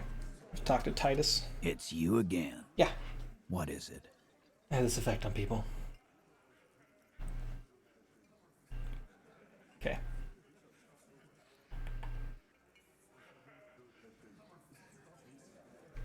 I found someone who saw the hanging. A witness. A witness? You ain't got shit. The locals would never come to you with this. The tall man crosses his arms on his chest. That's just cop tactics, Titus. Next, he's gonna tell you one of us already rolled on the others, and is in witness protection. My witness isn't a local. Well, let's hear it then. Who is your mystery fella? Well, let's say he's a high-ranking government official and leave it at that. Yeah, right. Like we wouldn't know if an MI plant was in our town. Nice try, right? He looks over his shoulder to his men. MI is short for Moral Intern. Moral Intern is short for Moralist International, the coalition that runs Revachol. Thanks, Encyclopedia. I've seen this shit a million times, Titus. Fly fishing. They are desperate. Tell us, Copper, what wacky claims did he make? Witness said the end is here. The great undoing will all be vapor. Witness said the hang-on went very quietly. No shouting, no commotion. Saw 2 people. All looked like a surreal play. I'll say no shouting, no commotion. It's you assholes that feel the need to go around like a fucking brass band. The Hardy Boys are dead silent. Yeah. It's like they put cowbells on you before they send you to the streets. When it said the end is What's with here, the cowbells, policeman? the great undoing will all be vapor. Vapor, huh? Well, that checks out at least. He glances at Alan. For the record, which I have to type up later tonight, no apocalypse-related testimony was provided to us by the witness. Okay, but it kind of got there. Check out the stand-up comedians the RCM has. When are we gonna get funny men like that? I don't know, Shanky. Gotta step up your own game first. But I said it all looked like a surreal play. Those flaccid MI cocks with their culture language. Everything's a surreal play or sublime whatever. Doesn't mean anything. It means the whole scene was long and drawn out, like it was from a film. What is this fella's problem? Sorry we didn't make it more action-packed. It wasn't the first thing on our minds, you see? The little guy addresses everyone and no one at the same time. Shanky. It's Shanky, right? I thought there's something wrong about the lynching story. Now I know there was. You don't know shit. I know you are lying, Shanky. He writes it in his notebook. Enough about the witness. Some witness. I pulled the same shit. Came up with some shit, then went and said it to people. Get a reaction. Don't have to go to cop school to try that. You could try it though. You could try going to cop school. You don't have to go to school for shit. I never went to school and I'm doing great. Okay, Glenn. You're doing a hell of a job, man. Hell of a job. Eugene's very supportive. Okay, maybe it doesn't feel like this did anything to them, but they have to be fretting a little. Everyone is afraid of witnesses. Witness is a scary word. Okay, so doing that got us 1 more on the rhetoric thing. And it gave us another chance to open it, so let's go for it. I do not understand. They're just stupid, probably. Too stupid to understand the arguments. Maybe the lieutenant could do it for you. No. And I've been wrong too. What the hell are you talking about? Got fucked by some chick. Fuck real bad. Look around, cop. These men are dock workers. They don't want to hear about your psycho circus. We don't know that yet. Come on. I don't know, boss. I'm always up for another suicide attempt. Yeah, me too. I'm always up to see a cop cry. You won't hear it. That's enough for the circus now, officer. Let's do procedural questions, or even, why not take a little breather? Now towards the exit. These working class oafs don't know how to talk about feelings. Alright. You shouldn't have opened up to them, or anyone. Come on, rhetoric. It was just 1 failed attempt. After 3 others, but something. I talked to Joyce, the merc you hanged. His friends are coming for you. Yeah. By friends, you mean his squad mates from Cronell. He didn't seem worried. Wouldn't want to beat up his grandma. They're snickering in the room. Some of the men put their beers down. Nervous snickering. There's a rush of adrenaline present. Yeah, they formed some kind of tribunal, and they're coming for you. This is what happens if you take the law into your own hands. Other people start doing it too. Let them come. The Hardy Boys are right fucking here. Blondie yells from across the cafeteria. You heard the man. Right here. We're armed. We got the whole district behind us, and Glenn. Glenn is fucking crazy. Has Glenn committed a war crime? Has Glenn killed civilians? Yeah. A well-oiled murder machine. He punches Blondie on the shoulder. Wait, where? Oh, I guess Alan's over here. And Glenn's over here. I always thought Alan was this dude right here. And he'd have to have like Dawson hands in order to punch this guy. The mood is on the rise. They're feeling confident, ready to punch out the whole merc platoon. Do you know a single Ceres giant hornet can kill 40 bees a minute? The mercenaries are armed with automatic weapons. Joyce said they've gone rogue. Nobody's controlling them. I said the Ceres giant hornet. The fuck is that supposed to mean? You're the bees, they're the hornet. We're not bees. We're men. We're socialists. Democratic socialists. Easy, E. He's trying to phase you. What are you trying to do? Scare my men. I feel like I'm more trying to inform them of what's going to happen, and scaring is just the inevitability of that. The mercenaries are armed with automatic weapons. We got weapons of our own. We got Ister 50s, Zeelagers. Glenn's got a knock cannon at home. Will they pierce ceramic armor? I guess we're gonna see, aren't we? See what? That they don't? Yeah. Like you've been up against ceramic armor. Takes a sip of beer to bide his time, then tries to get the last word in. You haven't even seen the whole suit, right? I've seen the whole fucking thing, and it didn't make him immortal. The Colonel's bad news, you know that, right? So are the local gangs, the fucking Barmy Army, and the Madre scum. You've been out there. Seen any around? Yeah. Where are they now, huh? He points south. Sent back to Madre in an airtight cargo crate. These people are trained military professionals, special forces, as you said. They're not a gang or Barmy Army. To be fair, I don't know what a Barmy Army is, so they may be Barmy Army. No, they're not. They're uncoordinated and drunk. Don't forget, we're listening in on their communications. Their shit is way apart. So you know they're coming. Joyce said they've gone rogue. Nobody's controlling them anymore. Big fucking surprise. They hire psycho scum, arm them to the teeth, and let them loose in the city. What do you think is gonna happen? Alright. What do you mean, okay? He jerks forward a bit. I mean, they're gonna wipe you the fuck out, Titus. I mean, okay, you got this. You've got the numbers. I'll be on your side when they come. I mean, okay, you got one more gun on your side once I find it. I've lost it. I guess I'll be gunning you down right alongside them. I mean, they're gonna wipe you out, Titus. No, they won't. Get out of here with your negative energy. He shakes his beer at you. Notably, the voice here for this is a little bit, like, lighter. I don't try and read too often into, like, the vocal cues and, like, what characters are saying to see if, like, that's, like, kind of in getting any some, like, secret emotion that's kind of behind them. But I feel like it's probably a clue here. I think that the voiceover in this game has been pretty good. He really doesn't like you ruffling their feathers like that on what might be the eve of battle. All he means is that the situation is serious. No wonder you cops get shot to shit every day. Can't go to war with an attitude like that. Alright. Convince Titus he's being manipulated again. Convince Titus he's being manipulated. Bad idea. Bringing her up will do no good. You should know by now. Titus will never falter. One of his boys will. Just remember, it's about more than Glacia. It's about these men and Martinez. Their district. Their responsibility. Outside, under the rising sun. Tattered and in ruins, the windows of the cafeteria aglow with her morning light. Lovely.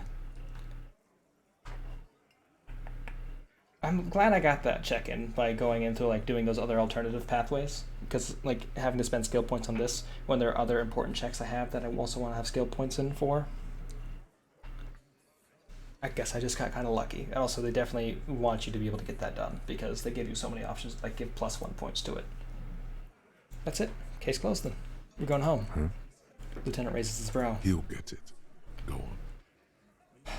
Write it down, Kim. In Martinez, they just kill you because they don't like you. Got it. Kill you because they don't like you. All because... Some chick, because you're a foreigner, because you work for the wrong people, because they just like killing. Because of some chick. Bring that up one more time, and you won't get to write that report. A wince. It's involuntary. The man's fists under the table are balled. You can tell from his neck and shoulders. He means it. Yes, I understand, Alain. That's your name, right, Alain? You'll kill us. That's what they do in the Wild North. He scratches in his notebook. They just hang you, like in the Dark Ages, make a display of your corpse. They just hang you, shoot you, whatever. They can't even remember. It wasn't that. It wasn't. We didn't shoot him. The fat man says with the wheeze. That's it. That's the weak one. You flushed him out. Now go in for the... Officer, you will be next if you don't shut up. The old man reaches for his belt, but his voice is strangely calm. This guy's not talked to us before. He's onto you. He knows what you're trying to do. Steel yourself. Push on. Just ignore Theo. Turn to Angus, or what? You gonna kill me like you killed him for no fucking reason? We didn't kill him. We didn't even hang him. He was dead when... Takes a breath, wheezing. Shut up, Angus! He was dead before you hanged him? Fatty! Say one more thing to the cops and I'll... The little guy hits Angus on the back of the head. Dennis, stand down, or I'll beat your head in. Theo, take your hand off the belt. This isn't 31. I've got this under control. The room falls quiet.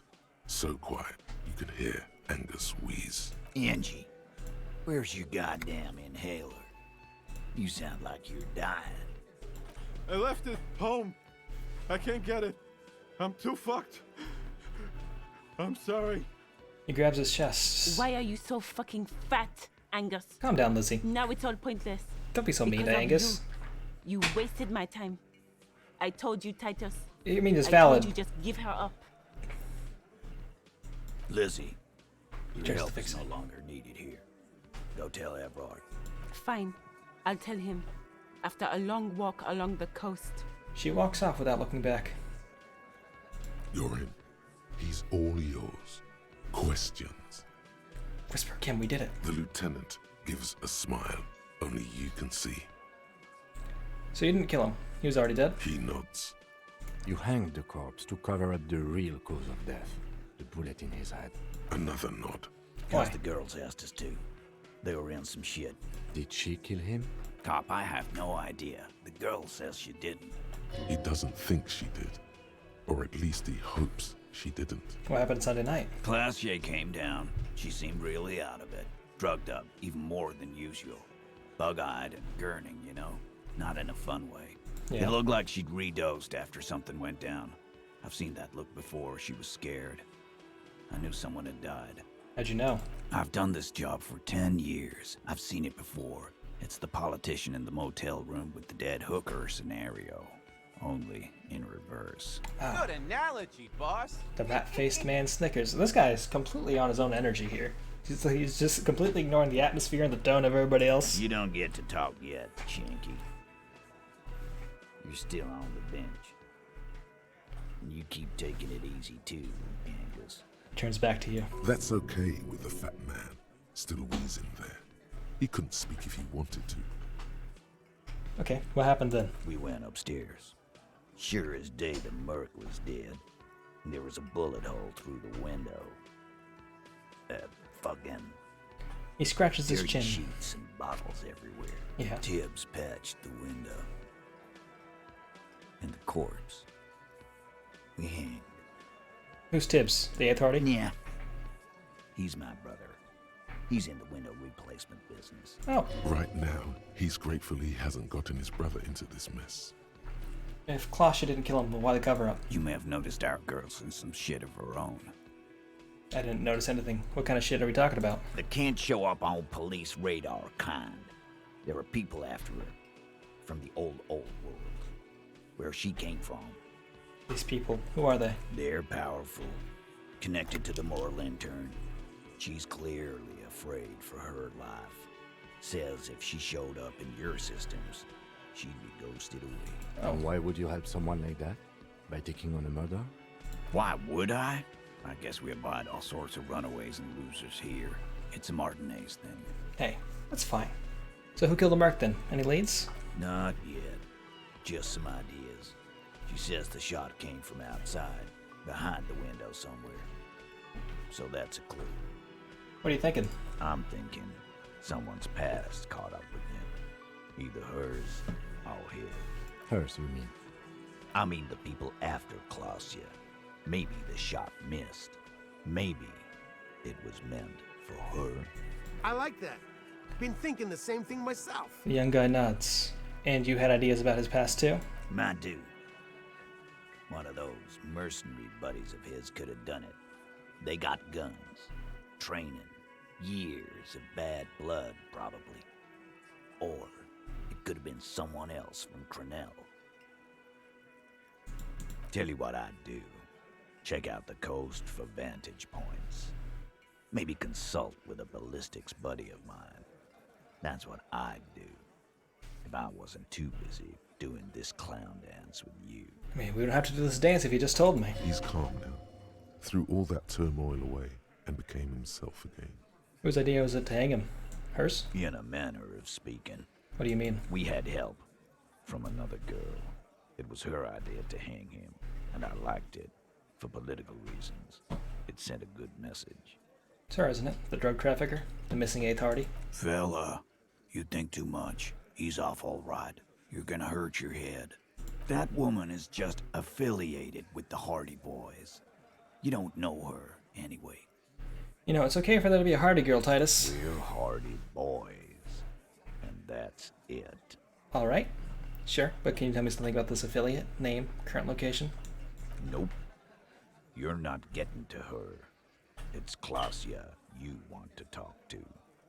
I'm sorry I made you guys fight. Me too. Thanks for this, Titus. I'll go talk to her for the last time. You do that. Hey, cop. Before you go... He grabs his beer and swirls it in his hand, then thinks of something. Suddenly, the wind picks up outside. You hear it rattling the large windows in their frames. It carries newspapers, circles the whirling in rags in a warm column. She... Klausya came to Martinez to hide. Many of us did. This is where you wash up when there's nowhere left to go. The Union takes you in. Now, she refused that protection, but... But you would still prefer if we didn't take her away? That's right. If we didn't take care of the people who end up here, this place would just be a couple of ruins and some cargo containers. We'll take that into account. Lieutenant slides his notebook into his coat pocket and turns to leave.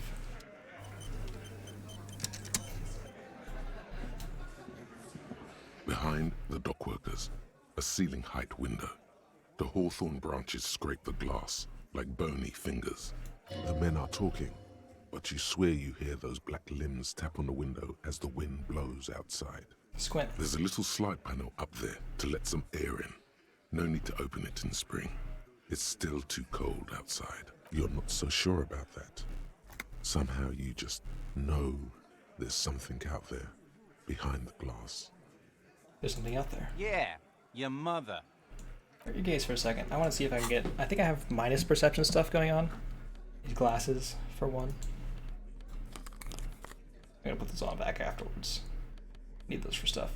Put on these perception boots. Put on logic. Drama. Concept.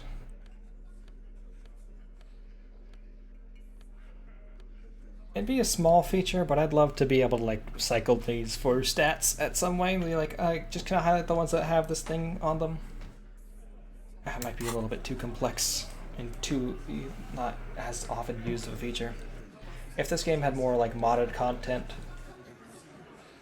but I don't know. Again, you find yourself looking at that big old window. You've been here for a long time. There's a yellow ribbon tied to one of the branches. Light yellow, faded with time. A tiny splash of color in the blackness of the thicket. Hanging from it, a bronze key. It's close enough to the latch up there. One can slide it open and just take it. Surely not a coincidence. Someone's had a key in that bush. Huh? The big guy looks behind him. Can you let me slide by so I can grab that thing? I don't know about that. The tattooed I'm man comfortable yawns. here. Don't think any sliding would really help right now. Sorry, fucko. Looks like you're gonna have to go bush diving. Good fucking luck with that. The Hawthorne's got a bitch of a bite. I don't know what you're I'm doing gonna here, Glenn. enjoy the sight of you in the bushes out there. With a loud thud, the old man stands up, pushes the window open, grabs the key from the hawthorn branch, and slides it across the table to you. Take the key. The key is brass. Workshop spare is etched to its bow. The old man closes the window and sits back down in silence. Come on, man. We were just having some fun. Where's the harm in? I'm tired of listening to your shit. Thank you. Didn't even know it was there.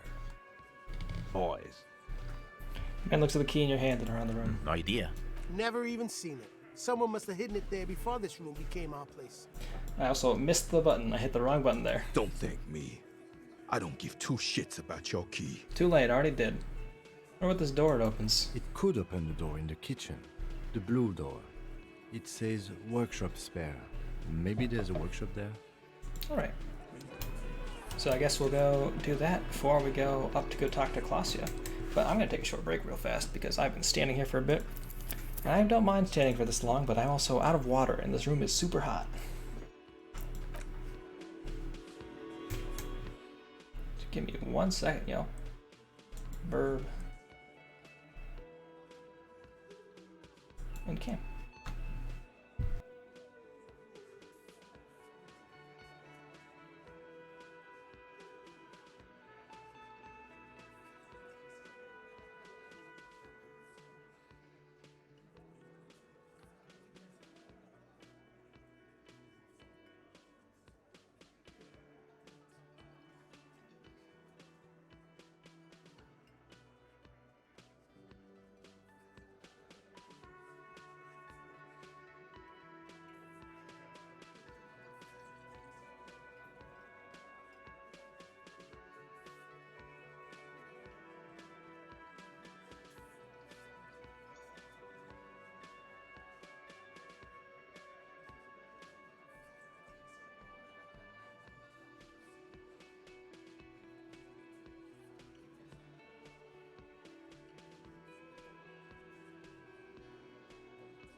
I bought this drinkable yogurt. I don't know if it's good for you, because I no longer know what makes yogurt. Yogurt's good for you because it's got bacteria and stuff in it. That's good for your like gut, like your gut microbiome. Can I talk to you? The man ponders his... Nothing important. You see a heavy steel door with a prominent dimpled lock.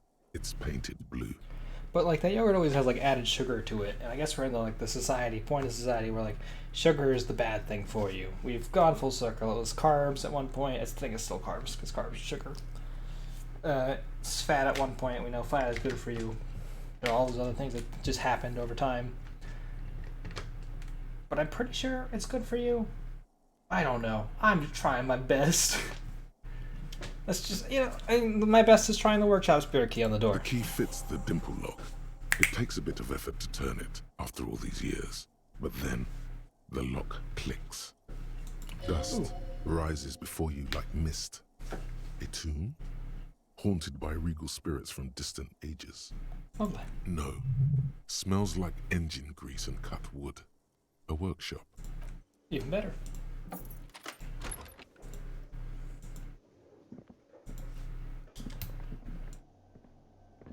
Oh, there's some stuff going on here. $5. And no, NB, the spare key is tied to a bush outside the corner room window. The pinball is white Diora. Backlash shows a female figure in mourning. This is the pinball stuff. The pinball says Franco-Nigerian. The theme is horses and swords. This small elevator is dimly lit by a bulb that's been glowing for ages. The latticed cage is open, inviting you to step inside. Look in. Smells of nougat and sweat. Your head brushes up against the ceiling. There is a control panel to your right, and just enough room for 2 people to fit in. We're 2 people. The maintenance card under the control panel reads, Last maintenance, 10th July, 88. That'd be 88 last century. Look at the elevator controls. There are large rectangular buttons, monter, descend, and an international call for emergency assistance. That third one appears to be broken. Since the last maintenance was in 88. That it does. I say, let's brave it. 88, this elevator was maintained a long time ago. At the end of the last century. Look on the bright side. If it fails, we will only sustain minor injuries. I'm talking 3, maybe 4 months in the hospital. Maximum 5. I love that, Kim. Always looking on the bright side. What the elevator is used for? Seems like a small freight elevator for transporting machinery. For that, it's pretty quaint. Taps on the guttering light bulb. It's golden in the dark. Close the doors and go up. It's nice that the setting here also has like an air of mystery to it, because we're always like discovering small portions of things. It's not just the characters and ourselves and our own psyche that has that. It's also the history of this world and just the architecture and all these other things. Small windows taped shut with black plastic. You can't see outside. Boxes of tools and replacement parts line the shelves. Schematics for a pinball machine. Futurism themed. But futurism from a long, long time ago. +1 empathy, +1 hand-eye coordination. Ooh. I currently have Spirit of the Corpse and Visual Calculus. Those are pretty good. I might switch them over. Pinball machine has been taken apart and gutted. So this is where they brought 40 pinball machines to fix them up. A long time ago. Everything is covered with dust now. The lieutenant looks around the dusty, crowded room, inspecting the tools on the shelf. Looks like they gave up on fixing the pinball machines at some point. At some point, 20 years ago, 15 maybe, before pinball went out of vogue. This used to be a pinball workshop. Looks like it. I'm guessing Martinez North 22 used to be a pinball arcade before it became a hostel. There are machines left over. He taps his foot. A creak. Some dust falls off a shelf. Downstairs in the hall, next to the main door. One of them even works. I've seen one of the Harties bang away at it. Yeah. Remember the dice maker? Then that means... Whirling in Rags was once the East Delta Pinball Arcade. This is all left over from that. Ah, yes, as the novelty dice makers said. This has absolutely nothing to do with the case, I'm sure. But I do like a nice little connection. Makes a note in his notebook. But then it went bankrupt. Your skin crawls from making the connection. Could this mean the Whirling in Rags is really part of the doomed commercial area? If that's true, then our cafeteria manager is not going to like it. We should tell him what we found up here, omitting that suspicion. He does not appear to be the kind of man who likes his establishment to be part of a neighborhood ghost story about bankruptcy. Gart does not seem like a man who likes a lot of things. It just happens to be taxidermy birds. Which is weird, my guy, but I don't want to judge you for it. It's not a ghost story. It's a curse, and Gart ought to be made knowledgeable so he can perform counterspells. That's true. Oh, here we go. clearly see footprints in the downy carpet of dust covering the workshop floor. Jackpot. These, unlike everything else here, are new. Lieutenant takes out his notebook. Someone's been here within the last week or two. 3 weeks maximum, from the dust cover age. It could easily have been 1 week too. You know, officer. He looks at you. This is good. He likes it. That's a little smile there, in the dark of the workshop. This isn't bad at all. It was a good idea to see where that door leads. Commendable work bringing us to this place. Okay. Thank you, Kim. What does this mean? It means someone snuck through what seems like a secret route, behind Classius' room, in the recent weeks. This may prove to be significant. Let's have a closer look then. Crouch, study the footprints. Large prints, most likely made by boots. The size is hard to determine. Sole could be bigger than vamp. The soles have left a pattern, uniform, horizontal lines. One person has been here. They've gone back and forth. The tips point both ways. Print looks like one person went back and forth. Between that and that. He points to the elevator doors in the corner. He points to the barred door. Print doesn't look like the outsold print we found at the hanging, Kim. The size looks about the same, actually. They're not the same shoe, but they could be the same person. Doesn't look like the worker's boots from the hanging, does it? No. These little horizontal lines are different. They look custom-made to me. Or some kind of foreign print. Hard to say. Still a boot, though. Get up. Conclude. Everything around you is quiet. The prints crisscross the workshop floor. Let's move on. Can I open this door? There are tiny holes in the wall. You see a bedroom on the other side. You can almost see the shape of a man and a woman writhing inside, bathed in drug sweat and dirty linens. Bottles lie around everywhere. I think I can see into Classius' bedroom from here. You can barely see through. Better not to jump to sensationalist conclusions here. He leans in closer to inspect the peephole. The footprints on the floor, however, definitely suspicious. Boring footprints. I want to jump to sensationalist conclusions. What were those people doing in there? You lean closer to the peephole instinctively. I bet they're doing something quite unnatural there. Sensationally unnatural. There's that. Can I open this door from this side? This is the barred door you tried to kick in before. Lightly punch the door one more, just in case. My The hand door went through. shudders a bit. It clipped. As though it were It laughing clipped to at the you. door. So what's on the other side? Unless we've veered off into a folded M dimension, I'm expecting to step out on the roof. We could ask Glacia about this route. See how she reacts? Yes, it is quite likely that we will re-emerge on the M plane. Brace for psychokinetic impact. Or the roof. Yeah, one of the two. Bent metal. Broken glass. Your path lies strewn with the broken forms of everyday objects. You are the destroyer, the bane of inanimate matter. Gaze upon me, stuff. In despair. Kudos.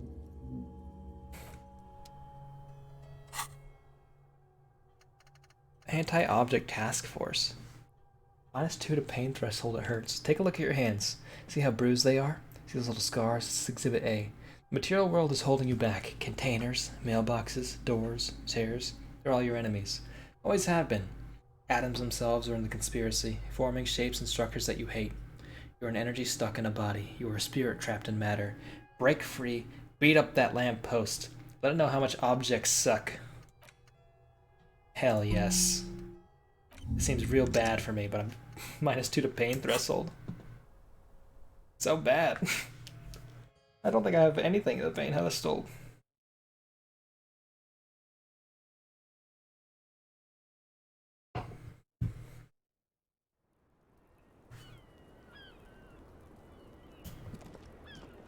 Hi there. You're sitting out here in the snow. It's always good to see you. She cracks a weary smile, leaning back against the railing. Something in her demeanor has changed. She's tired, consigned to her fate, to being here with you and what's to come. The Hardy Boys told us what really happened. I understand. She puts her coffee mug on the table. You don't look surprised. You were expecting this? I knew there was a chance you'd get them to tell you. It's what you do. You're the police. Interesting, it completely stopped snowing after that. And all the snow is already gone from the world. For what it's worth, I'm sorry for wasting your time. She winces. If you knew we would find out eventually, why did you waste our time? Because of the Hardys. I couldn't just dispense with them. They were only trying to help me. Out of the shit I'd gotten into. She looks at her feet. That's not a good enough reason. You're right. There's more. More? You answer to the coalition government. I forgot to switch back to my other glasses. The moral intern. She reaches for a new cigarette. Briefly glancing over her shoulder to the sea, as she's done time and time again. Where the cold oceanic expanse lies, and behind it, another world. Is that why you're looking over your shoulder? You're afraid of the moral intern? What's the RCM's involvement with the moral intern got to do with this? You share a database with them. You send people to their courts. She lights a cigarette. What's going on? What'd you do? Just business. But bad business for some people in the moral intern. If I show up in your records, officer, they will find me. They will... What happens if they do? They will kill me, sir. If you file my name, take me in for questioning, enter me into the moral intern mill, well, then I'm fucked. For nothing. This murder didn't have anything to do with me. Oh. Nothing to do with her? You'll be the judge of that. What did you have to do? What did you have to do with those? What did you do to have those people after you? It's not nice, but it's not illegal. Not here in Ravishol, or even in Orania. What exactly did you do? Industrial espionage. Oh. I joined a business collective with the intention of betraying them. I did my job well enough to be asked to do it again. With a bigger company. The kind you really, really don't fuck with. I took their ledgers, 2 decades worth of accounting. Oh. I need the names of the companies involved and who hired you. He taps out his notebook. The job was Lewsdown County Savings Bank. They sound small, but they're part of the Lewis-Scott conglomerate. That was the second job. The first was some printer company. You wouldn't know them. Oh. But she really destroyed them. She still feels it. As to who hired me for the job, I don't know. But they're after me too. Along with Lewis-Scott and their friends in the MI. Once you're done in the competitive intelligence circuit, you don't have allies. You're radioactive. Serves them right. When I'm the king, the savings bank will be the first against the wall. That's a lot of shit you've gotten yourself into. It is. Many people lost their jobs. Not just C-suite. Ordinary people. What I did to get to accounting... You sticks your head of the thought. A lot of people got hurt. But that's just more of my shit you shouldn't have to deal with. You're solving a murder. That can wait. Look into her eyes. There's more. It's hard for us to do that as per the last check we have on the screen. One of them killed themselves because of me. Oh. That's bad. Not easy to deal with. How do you deal with anything? It's all just... How do you do it? I don't either. There you have it. The way of the warrior. He's already almost devoured the cigarette she just lit and looks at it sadly. What happened here the night he died? We were there. Together. In bed, I mean. Tell me exactly what happened. Okay. He was in a kneeling position. He had just entered me. I was on my back, looking at him. I heard the window behind me shatter, and I turned to look. There was a hole in the glass. I turned back to him. She breathes out. His eyes were looking through me, and his mouth was open. Dumb. I could see. I could... Her chest rises and falls with each word. She keeps herself together and says it. I knew he was dead.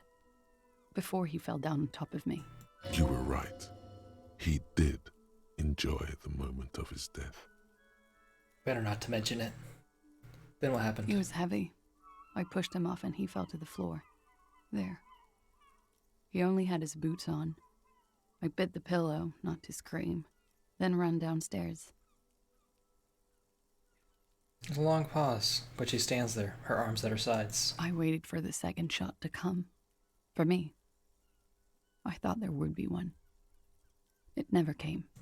She's forgotten about her cigarette. The butt has burned right down to her fingernails.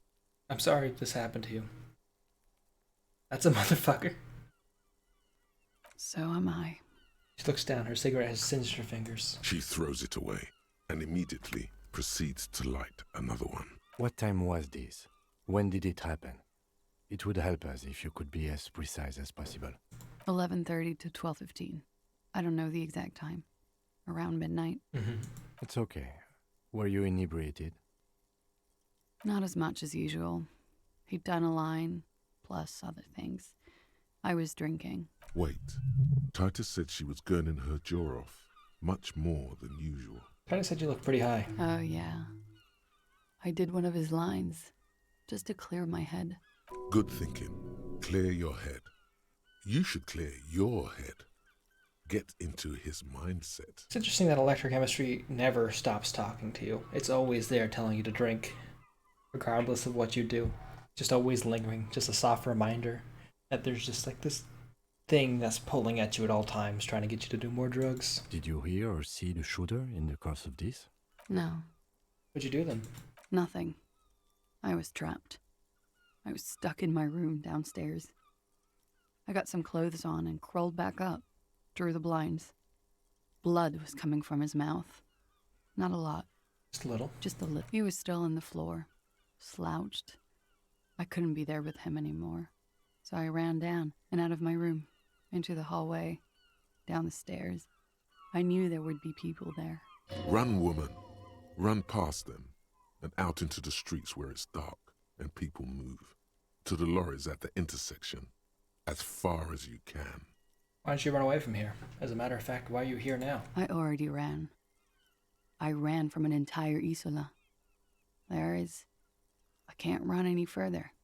Not with these people. This is as far as it gets. What happened after you ran downstairs? Sylvie was tending the bar. A lot of people were there. The Hardys were at the table in front of the stage. I think the Union box was full. Ruby was there too. They were having such a good time. I sat down and they all welcomed me. I didn't even have to say anything. Ruby knew something was wrong. Ruby? Who's Ruby? Ruby. You know, the leader. The leader? Of what? The Hardy Boys. You said that it's self-evident. I thought Hardy was the leader of the Hardy Boys. Well, nominally, yes. Ruby's the one they go to when things happen, like things they need taken care of. She's the organizer. This Ruby, in her phrasing, is entrusted with great power. She trusts her. So do the others. Would you say she is the 8th Hardy Boy? He looks at you. Why not? Okay. Hacksaw Gamer, thank you so much for the raid. I really appreciate it. I assume you're still playing some more Crash Bandicoot, but I know you did finish that game while I was there, and you had already gotten all the trophies. I don't actually know. How you doing? How's the rest of your stream? Okay, let's go on. What then? Well, Ruby said let's talk upstairs. I showed her the room. I've known these people since December. They know my situation, that I can't leave a paper trail. Ruby was the first one I told. Interesting. If y'all don't know, Hacksaw Gamer, great streamer. Y'all should definitely go check him out. Drop him a follow. On the road to affiliate. Good stuff, good stuff. Easy, stay away. Stay away. Oh, there we go. What's wrong with him? They drugged him. What? Come on, we gotta get him out of here. Come on, son. Touch me! All right. No. We just want to help. Get away! Interesting clip. You beat somebody. So only 5 main levels and Cortex left? Okay, so you have another bit of the end. Or you went on to the next Crash Bandicoot game because it's the Trilogy Collection. That makes more sense. I assume you're going to be playing through all 3 of the games then. Just kind of just grinding through them as you do. You have the other ones also like 100%ed on a different file. She said she'd take care of this. It's what she does, you know, take care of things. I helped her get the body to the bathroom. We used a belt to pull him up under the shower, to keep him upright. To mislead you, they were tampering with the body. To produce lividity, matching a hanging? Yes. We completely missed the tampering. Looks like you got there in time. What was this, 20 minutes after death? We've just figured out what, like, kind of the secret to this case, which is that they didn't kill the guy. They just hung the dead body afterwards. So we're trying to figure out who shot him, because he got shot, and they were like, we can't have people investigating this girl because we're trying to protect her, and this guy who we don't care about, and like we're just gonna make it seem like we hanged him because he was working for the union busing forces and the union workers. Might do Crash Team Racing, but I'm never doing it. It's about time on stream. I had enough time. I had enough of that already when I did play it. It took me a second to remember that It's About Time is one of the new Crash games. Oh yeah, I can understand that completely. I know I've heard things that It's About Time is like very tough, but I played a little bit of Crash Team Racing. That's also kind of a hard game. It's definitely the kind of level beyond Mario Party or Mario Kart. So, you know, more power to you. They're both tough games. I know a lot of people love Crash Team Racing. Like, my friend was in a competitive league for Crash Team Racing. Oops. About 20, yes. Ruby explained it would make the blood... You know what he does. She looks at the ground, then raises her light brown eyes to meet yours. Then what'd you do? Ruby went outside to talk to Titus and the boys. I was just looking at Lely in the bathroom. I had to put his clothes back on. His armor, too. It was tough, but I've seen him take it off and put it on many times. It took Ruby maybe half an hour to come back with Titus.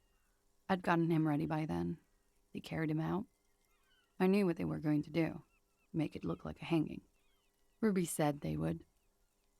What did you do while they were hanging him? Ruby said to wait here. She also said I wouldn't see her for a while. That we should lay low or something. So I did. This Ruby. Where is this Ruby now? I don't know. I haven't seen her since. We will need to take this question to the Hardy Boys. Back and forth between the two. I don't think you need to do in CTR is time tales, but you beat the remaster twice. Ah, okay. Interesting. The time trials would be like the hardest part. Actually, no. Because a lot of that game, like playing that game on normal difficulty was pretty tough because you had to get like drifting down, but you already know this because you already beat it through, but it's wild stuff. That was a tough game. Commend you for it. When it happened, did you hear a gunshot? When he was shot? I may have. I don't know. I couldn't hear anything over the glass exploding. The gunshot wasn't that loud. This is something to keep in mind when assessing the distance of the shot. Okay, so you didn't kill Lily. Could the people after you have killed him? That's the first thing that went through my head when I heard the glass break. And? I thought they'd found me. They've killed him to punish me. All last week, I've tried not to talk to anyone or be seen with anyone. You've just been standing here on this balcony, seemingly where the shot came from, in clear view of someone who might be wanting to kill you. So they wouldn't be hurt. I've come to understand, however, this is paranoia. What happened didn't have anything to do with me. Maybe it did? I just don't know. I don't know anything. We can't go after Loose Cap. Not yet. There are other, saner leads. I don't ask you to, Lieutenant. If there's one thing I know, it's that you'll get nothing from there. Why'd you call the cops if you were hiding? Because I'm an idiot. The answer comes fast. Which is an indicator of truth. I don't think so. Why'd you do it? You have to understand, the people around here, no one was making the call, and he kept rotting. And then they picked his clothes off, and that little fucker threw stones at him. Kuno be that way. He kept throwing stones at him for 3 days. I could hear the thud. Thud. So I called you. I hope with all my heart it's not the last thing I do in Ravishol. She shakes her head. When was the window changed? Last week. Angus and Titus's brother, I think he's called Tibbs, took care of it. She takes a drag. You should have another look at that window after this. Reconstruct the scene. In her It's bedroom? right there. Inside? Yes, you see the glass sparkling out of the corner of your eye. I think we're done here for now. She nods, silently. She doesn't even smoke. Just picks up the cold coffee and holds it in her hands. Lieutenant glances at you, then at the door. He's thinking, are we done here? Or maybe you should take her to the station for safekeeping. She lied to you, and she's a flight risk. Huh. In God's name, wake up. It's a drama check. I mean, I have drama clothes. I can go try it at least.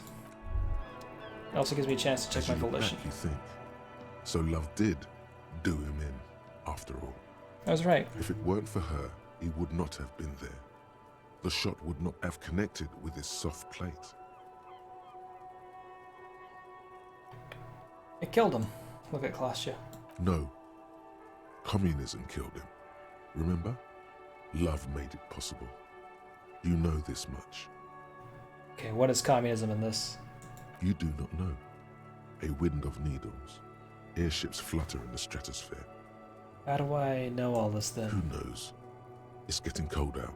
You should go. Turn to Klasha. Looks like love did it in after all. She's silent, holding on to her coffee mug. No vapor rises from it. It's cold. Remember this silence. The lady is dangerous. People suffer around her. Say nothing. Let her answer. Yeah. I'd like to think he didn't love me. Or that it was chemically induced and not real. Why? Easier that way. She takes a sip. Was it real? I don't know. She looks down at the yard, then back into her coffee. Real as anything. Finish the thought. Lovely stuff.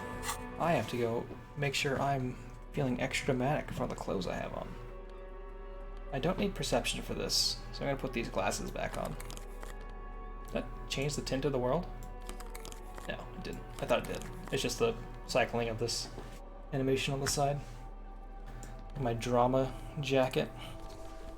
I look like a nightmare man.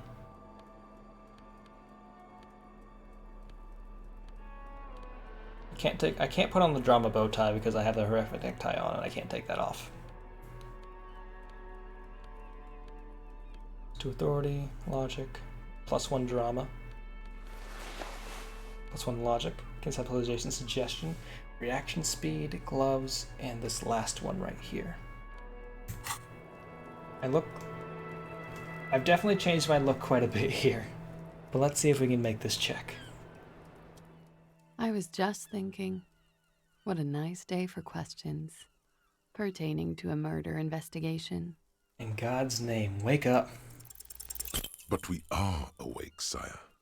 She has been forthcoming with sordid details women usually conceal. Most shocking details of the sexual kind. We are a bulwark, unbreached. Get a hold of yourself just once, will you?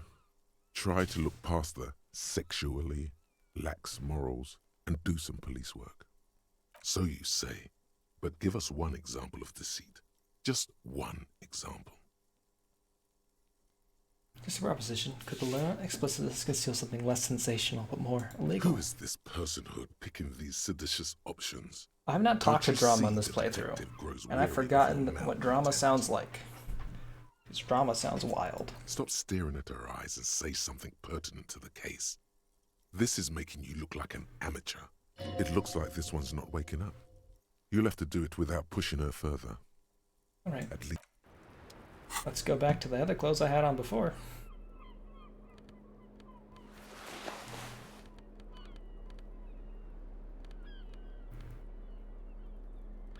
This one conceptualization -1 this. I could just put on this logic shirt. That's probably for the best. I've got a lot of jackets on. And I guess I'm gonna try and do this volition check. Let me do a save game here.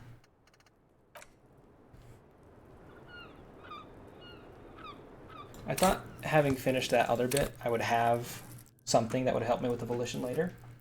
Like, I thought, like, going through the whole revealing that the cover up for the actual murder and, like, realizing her dark past would help us get there, but it didn't. So, we'll level up once. Changes in clothes. Put a point back in normal morale. I was just thinking, what a nice day for questions. Adding the skill Pertaining point. to a murder investigation. Adding the skill point unlocks the white check for us to try again, and putting in the blue thing gives us one more point in it because we lose volition whenever we have taken damage. So, look her in the eye. Just like the last time. Ah! Light brown eyes look back at you. All is as it was. You feel cigarette fume. Don't worry. We will protect you from... You are advised the strange moment. Okay. Let's try again. 72% chance. We're going to go up to an 80% chance of this next try. It's going to happen. We got this. Level up. I was just thinking, what a nice day for questions. Pertaining to a murder investigation. Because this would be 17% chance after a, like... 17% of whatever 28% is. So real low. Be like a 7 or yeah, be like a 7% chance that I'll fail this as well. Soft, there we go. Light brown eyes look back at you, directly into the space behind your eye sockets. You see the smoke rise from between her painted red lips. She's beautiful. I have bad news for you. What? You know these guys? Uh-huh. Who? Me? Yes, you. He's talking about you, you boring stiff. You too. Me? What did I do? These guys are compromised. She's got them singing along to her tune. The little bleeps and bloops you trust for info, you can't trust them anymore. Oh my god. Believe it. Which ones exactly are affected? There's no way of knowing. At the moment, I'm afraid it's best to assume all of them. Oh. Bullshit, man. I ain't compromised. Especially that guy. That guy's the most compromised one in here. Oh. No fucking way, man. I just want a drag of that sweet menthol Ziggy. Really? Quick. Tell me what's under her jumpsuit. It's fun to see the kind of thoughts talking to themselves here. This is interesting. Glory, truth, softness. Protect her. She wants you. I take it back. He's got it pretty bad. But this next guy's on another level entirely. She likes you. The crown head is a boring condom. He's jealous. This is human nature. Volition would be the crown head given what the portrait looks like. How'd this happen? How it always does. Through subtlety. What can I do? There's nothing you can do about it. You are how you are, and she is how she is. Things will go as they do. Did you turn to normal again? No. What use is this then? It's better to know you're being played than to be played without knowing it, is it Fair. not? What does this mean? She's been lying to me? I think it's safe to assume, yes. Mr. Thespian here hasn't been speaking up. If he were, I suspect there would be paeans to her truthfulness. Like this, no. He's not going to show up. I'm sorry. Your lie detection isn't working. It's not her doing. He's just totally inept. It looks like you're also an idiot. But that's not her fault. I'm glad that they have this extra text here written just in case you fail whatever secret check happened here. Because those checks always happen in the background and sometimes you just fail them. But the game doesn't arrest them when you fail them. No, not an idiot. You're just more of a sensitive type. Thinks with his heart. This woman's pain draws you in. What's her plan? You can't draw a sound conclusion. The one he usually does says, she may want to control the information rollout, not to become a suspect. She may have a past she's escaping, unrelated to this case. You doubt it's something truly insidious. Well, we already know what it is. See? It's oddly moderate, probably compromised. Oh, it was logic that we were waiting on showing up. Been talking to myself long enough, let's get back to it. Don't worry. It's only been 4 or 5 seconds. You've got this. Miss, are you manipulating me? Just close your eyes and let the moment pass.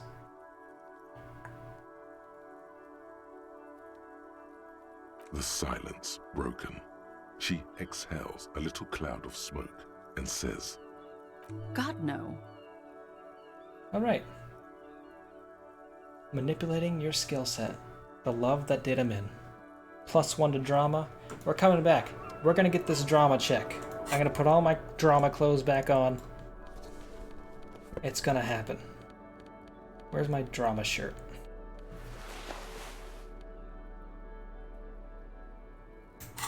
Yeah. Hello, officer. 58%, What y'all. brings you up here again? In God's name, wake up. Who? What? Dear God, you've been lied to. She could have killed her lover and lied to everyone. She's not candid at all. She's smoke and mirrors and will-o-wisps. She probably didn't give you her real name either. Why would she? Arrest her immediately before she further entangles you in her web of lies. Take it easy. Don't overcompensate with this course correction. Ask questions first. Yeah. See? Kem, why have we not arrested her yet? There may be grounds here, at least for an extended detention. This bastion of willpower here, his watchmen have been sleeping too. You can be absolutely certain now. But he's coming around. A little whimper. The young woman hears you. She's looking around. No, I think you didn't make that call to the station. Your real name isn't Klaus Jamandu. I agree. You wouldn't give us your real name, not when people are after you. Okay. Her voice cracks suddenly, like there's a garrote around her neck. Okay, what? Okay, it's not. Good. You can tell me the truth. You log your work every week.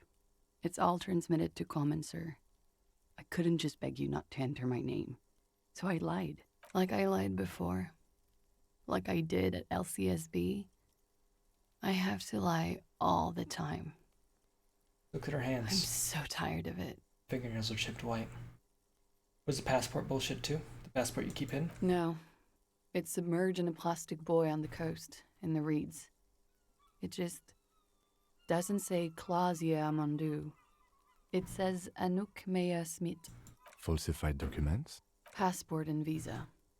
Given to me by my employer. I can't even use them. My employer probably leaked the name, Mea Smith, to hurt me. Why would they do that? I didn't show up to a rendezvous. They don't take that lightly. I didn't show up because I was afraid they'd do something to me. The job was finished. I'm just a liability now. She fears an arrest right here and now. This has been an awful turn of events for her. Well, tell me your real name. It's Katarzyna Lazie. Oh. The smile on her face is timid, almost painfully so. It's a Grad name. Jimsk or Yugo-Grad in origin.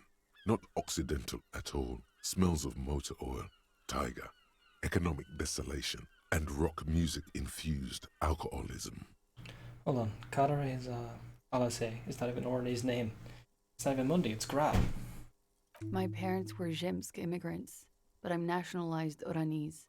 All I remember is Oranie. Alasia is my father's name. Alright. Finally we meet. Katarina, Alasia. She nods. Her round eyes meet yours. They seem moist from the wind on the roof. Where's the buoy? West of the boardwalk, in the Buoy? reeds. On the coast there. I put it there when I first arrived. Haven't been there since. I'm not sure I could even find it now. He points towards a clump of ruins on the western horizon. It's useless. West of the boardwalk, in the reeds. Let's check this buoy out. The lieutenant makes a note of it. You're welcome to it. It's in the reeds northwest of here, past a broken sewage pipe, right near the waterline. Enough. She nods, her back straight, ready for whatever is next. What if I told you you're under arrest? But I haven't done anything illegal. She backs up against the railing with a forced smile on her face. Failure to aid a police investigation. Fucking mind games. That's right, gang. Stern and merciless as we reel her in. Hi, Gamma Raichu, how you doing? Quick shout out to Gamma Raichu over here. We're gonna see a clip Is it going to be the one? How was the rest of Star Wars X-Wing? I caught you playing a little bit of it. It seemed very sim heavy. Hey! Ready to rip out my eyeballs. It seemed like a tough really game. Dumb spot for you to be. Why? What are you doing? Why are you where I can't? Good stuff. Good stuff. Was it at least fun, kind of aggravating way? You know, when you're playing a game and like it's tedious and it's a little bit excruciating, but you're at least having a good time still?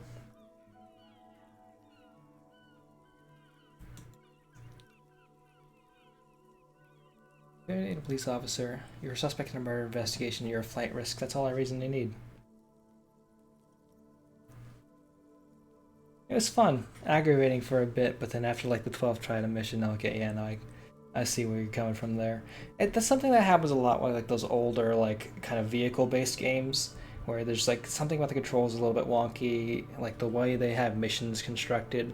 I'm not sure if it's like necessarily just a whole thing with like older games in general, but it's just something I notice a lot with like older vehicle-based games. I'm not super familiar with the Star Wars like X-Wing games. I know the new one that came out. I haven't played it yet, but it's like secretly a MOBA. But you know, it's just something that just kind of exists in that genre for some reason. Anyway, you're a suspect in a murder investigation. You're a flight risk. That's all the reason I need. The lieutenant produces a pair of handcuffs. It's not even the controls that are doing it. It's a mix of weird AI that likes to play kamikaze in a really unfair setup. I can see how that might be a problem. Yeah, old school enemy games, old school game design, always fun. Anyhow, to all you raiders, thanks for stopping by. I appreciate it. We're playing some Disco Elysium. It's a game where you're solving a mystery about someone who was murdered. We're getting closer to the end. We're definitely past the halfway point in the game. They just introduced a patch a little while ago that introduced voice acting throughout the series. We're talking to someone who was like very keenly related to the case. The person who died was having sex with this lady when he was murdered, which we just discovered because he got shot in the back and he wasn't hanged like we were initially led to believe because his body was hung up on a tree over there in the corner, just a little bit beyond there. So we're talking to this lady and we're trying to figure out who shot him, because now that we know he got shot and wasn't hung, it adds a whole other layer to this mystery. Please no. Her eyes become lined with fear. She tries back further off. This lady has done some crimes. I don't want to arrest her. Unshielded. Her voice is thin and tired. But we want to make sure that she knows that we need the information from her. I know who did it. I know who shot Leslie. You know it wasn't me. Why would I do it? I have no motive. What do you know? Who shot him? She's silent for a second, as if looking into herself for certainty. Then, in a hushed voice, she says, gearing up for this betrayal is hard for her. Ruby. Why do you think it was her? She has this thing for me. Ever since I met her and the boys downstairs. She's been pretty frank about what she wants. Ruby is also a character that we didn't know about a little bit ago. Ruby is this kind of secret character that's been operating in the background that we kind of knew like existed, but we didn't know her name, we didn't know what her job was, we didn't know her relation to the other characters. We just knew that somebody else existed and they played a key part in what was going on. Like someone was trafficking drugs, there was an eighth person who helped hang the body, and now we're figuring out who that Ruby is and what her whole deal is. What she's saying is sex. Sex? And more. I made the mistake of confiding in her. I told her I was on the run. She started protecting me. It became an unhealthy relationship. Notably, we have our thoughts in our head, and they kind of contribute to the conversation. Like electrochemistry is here, which is like kind of like the feeling and physical sensation of the body, which is like can be the use of drugs or like sexual energy and things like that. We have empathy. We have a number of things: endurance, drama, half-light, which is like paranoia, authority, which is authority. But like you points into those things and they become more talkative and more successful, and you're better at those things. When I started spending time with Lely, He said something in your whisper. He said there would be shit if I didn't. It was not a good meeting. We stopped talking after that, but I don't understand. What exactly in your relationship made you think she's romantically interested in you? Lieutenant sounds incredulous. He still has the cuffs in his hand. she said she's in love with me. She even asked me to run away with her when I told her I'm a fugitive. She started developing notions about our relationship. And you led her on? Lieutenant narrows his eyes. A little. I was flattered, you know? But then I had to let her off, and it was not easy. I came to regret being friendly with her. We maybe kissed, nothing more. She looks at her feet. Looks like she was fixated on you. This is just an assumption. I know what it sounds like. That's why I didn't want to tell you before. But she knew what had happened when I came downstairs. Somehow, she knew Lely was dead. She wasn't surprised at all. When we came up here, she was calm as a stone, too. She cleaned it all up like she had a plan. Sundini, hi, how you doing? I'm doing well. How was the rest of your Bug Fables stream? We're kind of getting into the deep of this mystery, you know? Really just biting into like the latter portion of it. When Ruby said there'd be shit happening if you didn't end your relationship, was she threatening you? She came over one night, drunk, said she'd turn my life into a living hell. I've been threatened before, so I can tell when someone knows how to do it. Yeah, I did not get my hair cut yet. It's just pulled back in a ponytail. Still the large monstrosity that it is. I always go like this. Make it seem like I got a new do. I don't think I plan on getting it cut anytime soon. I'll probably just get it, like, cleaned up a bit more. It's gotten a little bit messy since pandemic went through. Probably not shorten the length at all. And she's a pro. She must be. To keep the Hardys in line. I tried severing ties with her after that. I thought it had worked, but... She looks through the window of her room. Hey. Appreciate that, Sundini. I also like my hair. It can be a little bit obnoxious. You really have to get used to the whole long hair thing, like trying to go to sleep with long hair is a whole process. Thank you so much, I appreciate that. Some of that fear is still with her. She exhales sharply. What are you talking about? She's afraid you'll arrest her. And how could she have killed him? You've been through there, right? I saw you come out. It leads downstairs. He points to the door that leads to the pinball workshop.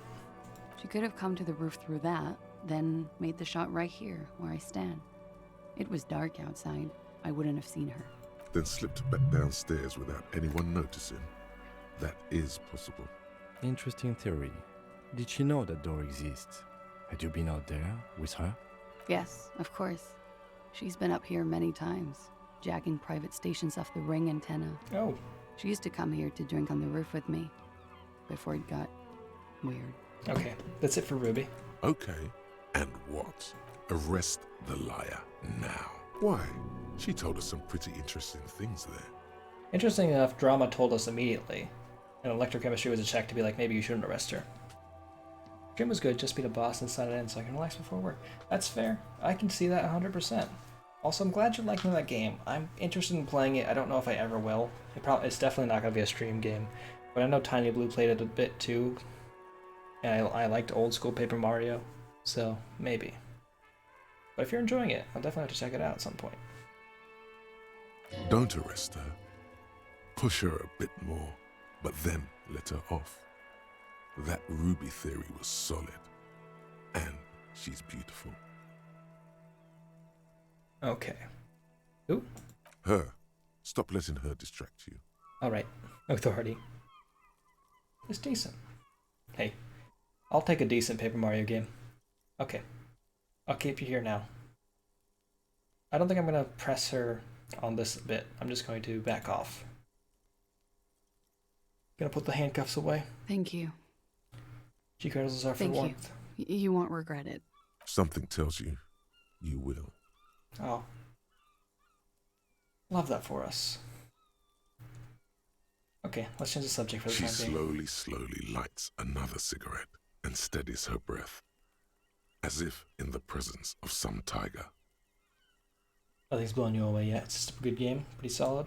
You are. This is not the end of this. Hey, that's good sometimes, you know. Just having a game that's alright. Not every game's gonna be fantastic. Someone who plays a lot of indie games, you know, they're not always gonna be like Celeste's or Disco Elysiums. Sometimes they're just games. There's space in the world for B games. This window is pristine on the inside. Not every game needs to be unlike the one next fantastic. to it. Light from the desk lamp reflects off the glass in an untarnished golden halo.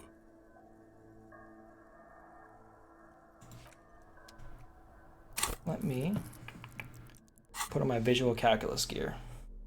I think I actually have... No, I do not have any visual calculus gear on.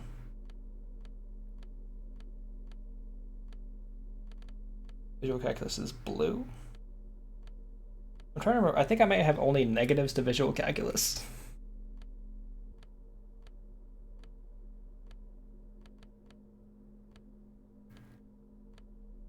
Here we go. RCM Commander's jacket.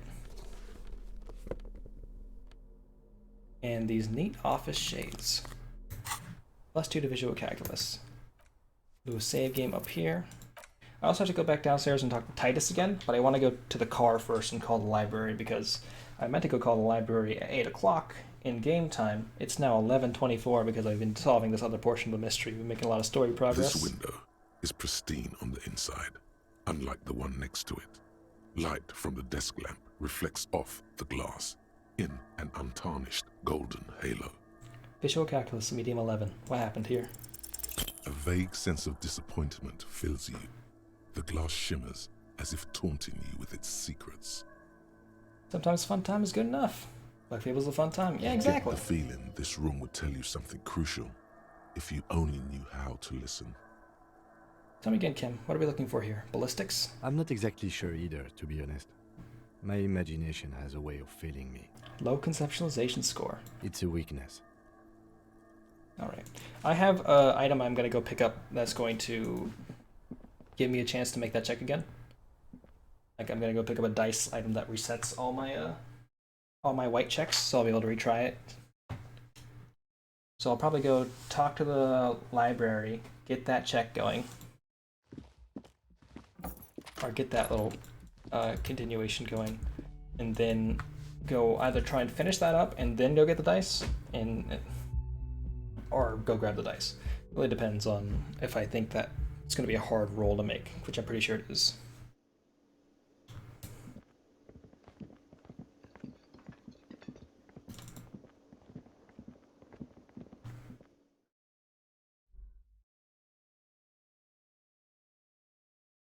There's a whole bunch of stuff that's going on the other side of the island that I just haven't gotten around to yet. Which makes me concerned that I'm not going to finish this game for quite a bit now. But it's already like 3 hours into my stream. Which means we're definitely going to have to go another week with this game. Inside, you see a set of steering levers, a radio microphone. This is Precinct 57. Hold on, officer. I've got Central Jamrock Public Library on the line. Means I might want to speed up my progression a bit. Connecting the code in 2, 1. Because the game, a good portion for why this game is taking so long this time is because I'm having to listen to everything and not just reading it myself. The first time I played through it, there was no voiceover, so I could just read through everything myself. That took like 2 seconds. This is like waiting 20 seconds for voice lines to finish through. Yes, this is Central Jamrock Public Library here. How can I help you, officer? A male librarian answers the call. He sounds worried, yet ready to assist. This is how people get when the police call. I'm looking for any information you can provide on Billy Magine, a reader. Looking back. Billy Majon, you said. Give me a moment, I'll have to check our database. He passed down the receiver. Looking back over the VOD, I was on that mission for over an hour and a half. It made about 40% of the total stream. Wow. That's... I guess going back to like recollect on exactly how long something is definitely going to make it be even worse. But did you at least finish it at the end? Very long from what you've heard. The first playthrough I had was like 20 hours. This one is part 7, so I'm like 28 hours in. No. Oh, okay. Well, next time. Gonna get it next time, yeah. The next time May the 4th runs around, or are you gonna play it again in the future? On Moreau Drive in central Jamrock. No, in a darkened okay, that's fair. hall, lit by orange desk lamps, far away from the noise outside. A middle-aged man taps commands into an old radio computer. A printout falls on the desk. Behind him, a lonely reader scours some dusty bookshelves, looking for a paperback. Yes, hello, are you still there? You can hear him I found fiddle. Billy Majon's home address, is that alright? You can hear him No fiddle phone with the number, printout. unfortunately. Yeah, home address is fine. Here we go, sir. Rue de Saint-Gislain, 33B, apartment number 20. It's in Martinez, I believe. Cape Side Apartments, it says. That's all. That's where the smoker on the balcony lives, isn't it? Ossitum was the closest, but even then, taking advantage of how the IA works didn't help. I can see that 100%. Sometimes there's just levels in old games where they're just a nightmare. So slow at reading, wish you could read quickly. It's nice, you know. Sometimes though, it's a little obnoxious because you'll read something a little bit too quickly, and you'll just have to be like, "Oh, I read through all of those words and I didn't parse a single bit of information." Quick reading was like a skill beyond just processing the letters on the page. Like people who like speed reading don't even like read all the words on the page. They just look for key things and just kind of keep popping forward. And even then, they like can like piece together the entirety of something, and that's definitely not a skill that I have. But I wish I did.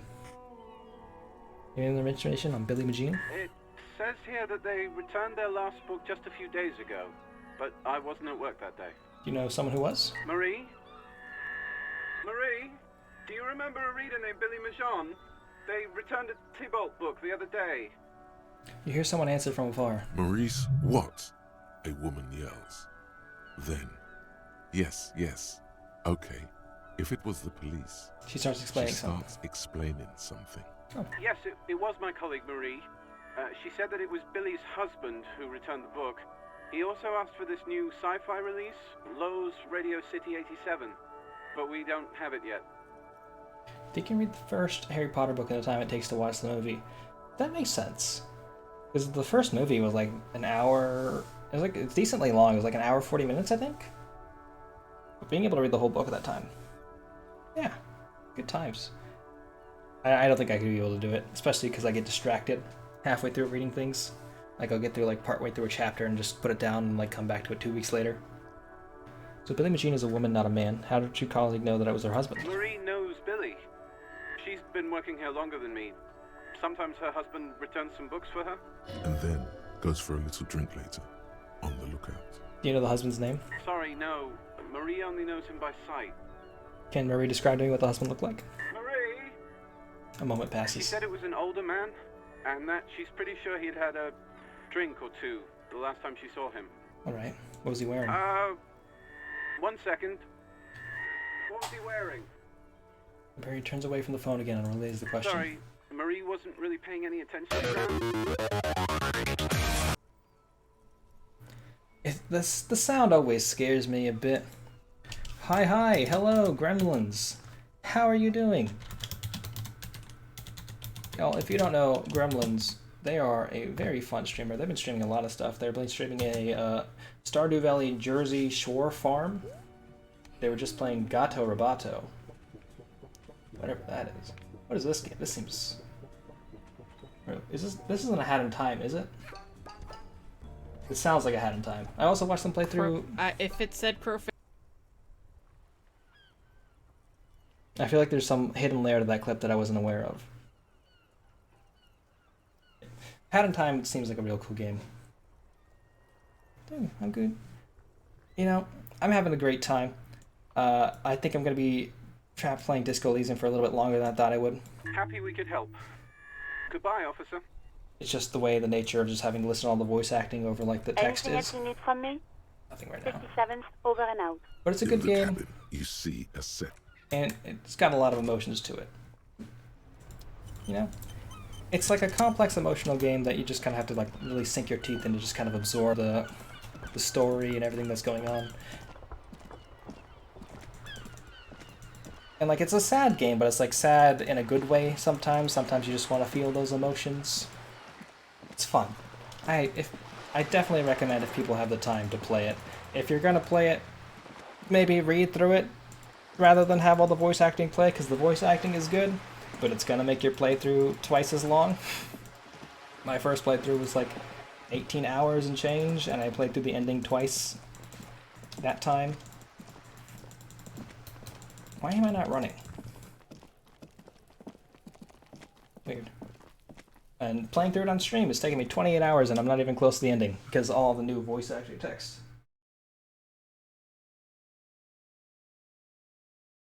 Also, what is Gato Roboto?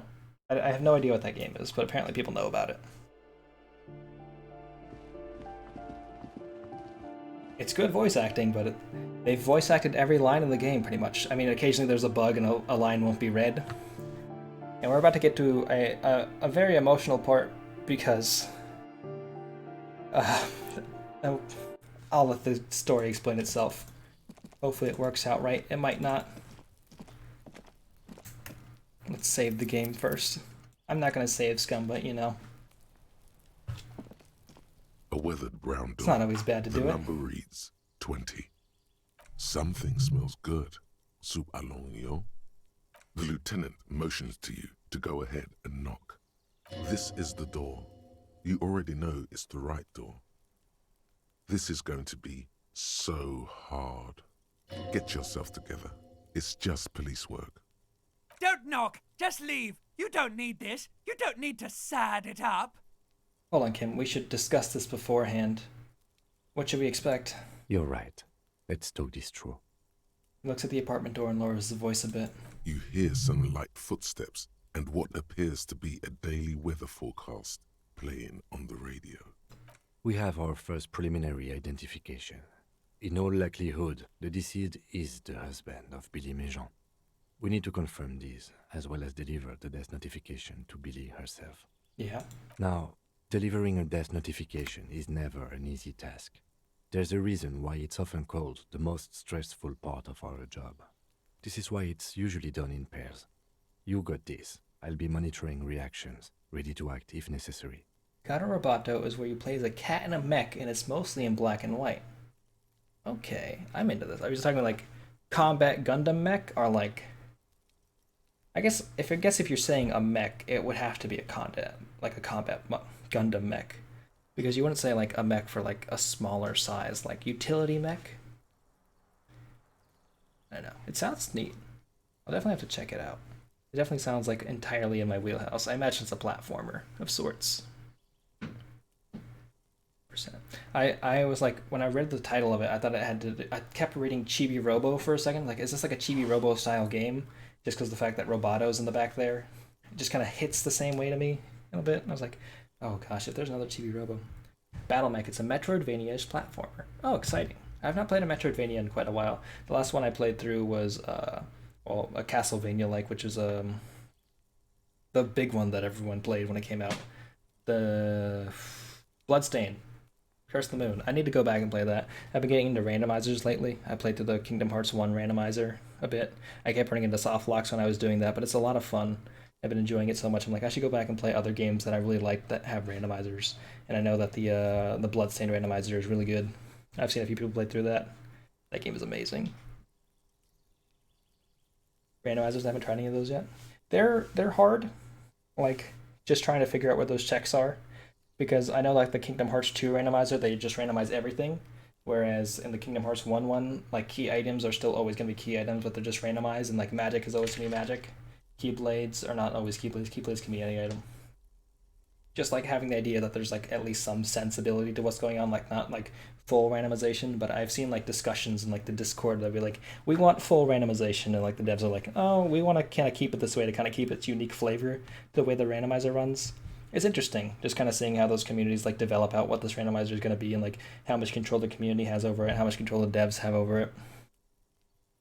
I've always wanted to do like a sociological study of like game development in a way for like smaller like indie stuff, and I imagine like examining the way that modifications are created for games would be a really interesting like subject to study.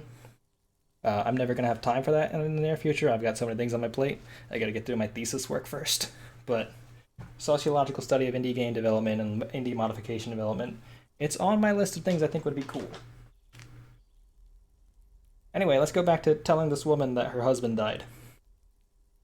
Do you have any advice on how to tell her she's dead? Just don't say that you know how they feel. You don't. All right. Good advice. What if I don't want to do this? Yes, it's hard. But there is no easy way to handle this information. It just has to happen, as soon as possible. All right. I think I'm ready. The lieutenant motions towards the door. Knock. Hello? Who is it? A voice calls out from the other side of the door. And someone turns down the radio. Look at the lieutenant first. He gives you a short, encouraging nod. Is this Billy Magene's home? This is the police. Please open the door. The police? A moment. Please give us a moment. You hear shuffling inside. Interesting that this isn't voice acted. Tidying up. Nervously. Because the thoughts are voice acted here. I imagine because it's like an object still talking, and we're not actually hearing the person. There's fear in her voice. Because we don't know yet it's going to be that lady, even though we know it's that lady because we had that thought already from before. She unlocks the door. Come in. The door is open.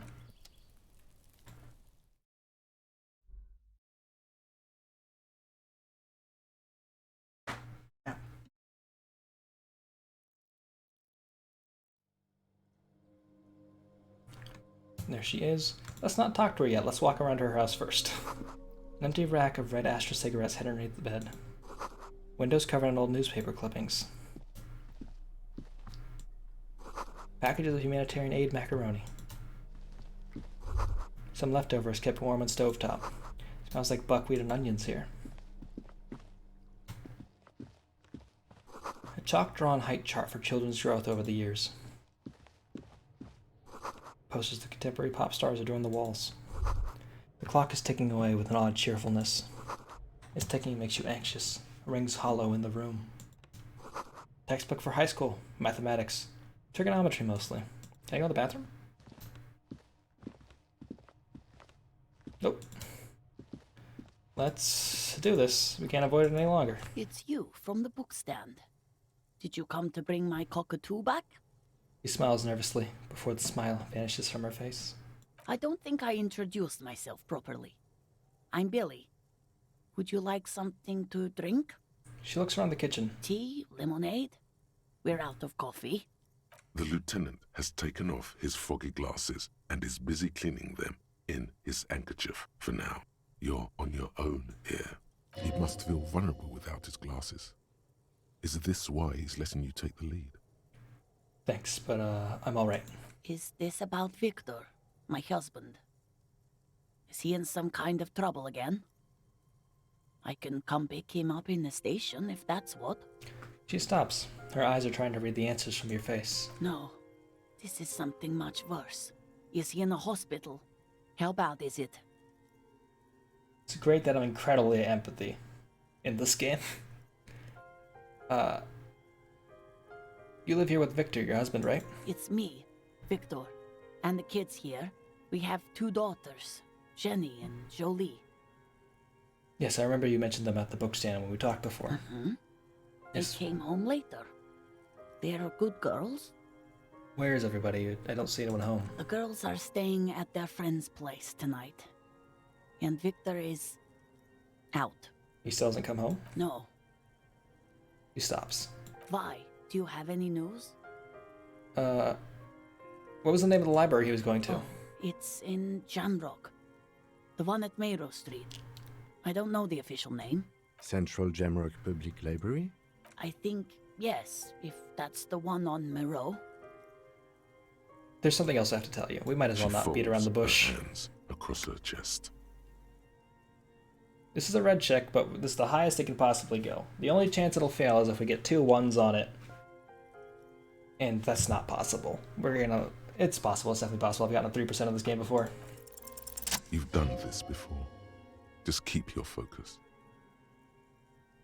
God, do I just say he's dead like that? Yes. That's the most important thing.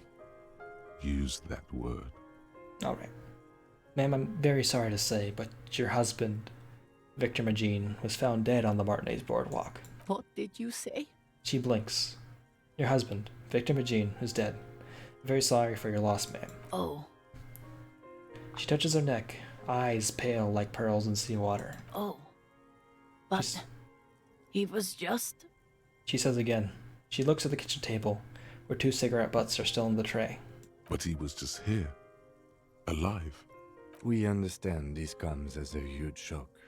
I want you to know that me and my partner are here for you if you have any questions. Take your time, ma'am. What happened to him? She turns to you. Her neck and cheeks are covered with red blotches. Her double chin is shaking. It's still too early to say, but at first glance, it seems like he slipped and hit his head. It was an accident. He fell through a hole in a boardwalk and hit his head. Was he drunk? Alcohol may have played a role, yes. I see. And you just found him there, lying in the cold. She withdraws, trying to picture the scene. How long had he been there? If you say 2 days maybe, it will be etched in her mind forever. It's hard to say at this point. She blinks, eyes welling up with tears, as her hand starts searching for something from the pockets of her dress. Here. Lieutenant takes out his handkerchief and offers it to the woman. She nods and slowly wipes away her tears. Is there anyone we could call for you? A friend, a family member, someone who could be here for you? No. I just need to tell my girls. The air gets sucked out of her lungs suddenly. God. Should I call them? Should I tell them to come home? No. A day. Take a day to recover. You'll be better prepared when they come home tomorrow. Good. That's probably the right thing. Thank you. She nods, but with a wretched expression. Just tell me, what do I need to do next? Where is he? Can I see him? We've taken him to the city morgue. The local coroner will be contacting you shortly to arrange the funeral. Here's his number in case you want to contact him earlier. He hands her a leaflet with the morgue's contact information. Is there anything else that the RCM could do for you? No, I'll call you if something comes up. I'm still... She rubs her face, runs her fingers over her cheeks, but they've become pretty numb. Thank you. Thank you for telling me. I'll call if... She runs out of breath. These are her last reserves of strength. Her muscles will give in soon. Already, she starts to shake. Again, I'm very sorry, ma'am. We should step outside and talk. Set the library card by her and leave the room. Radio static was an interesting choice there. I guess TV static.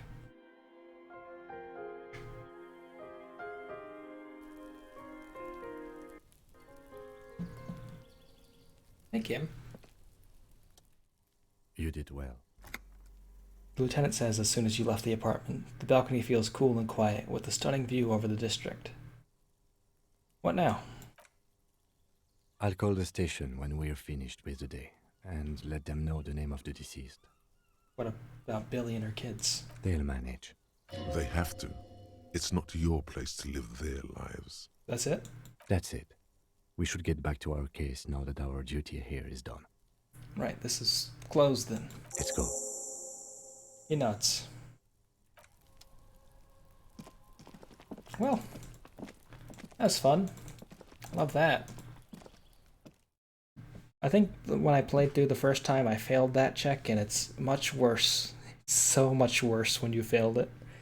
Because my character then was very intellectual, int focused, and not like emotions focused like my character is this time. Seeing that 97% in empathy though, there are a few check-ins in this game where you're like, I really need to make them. Whether it's telling this woman that her husband died or drop-kicking a racist. Sometimes it's just like, oh gosh, just the security you see in that big old 97%. It's just like, great, but there's always that little tingling feeling in your back of your neck that like, I could still fail this. This isn't over yet.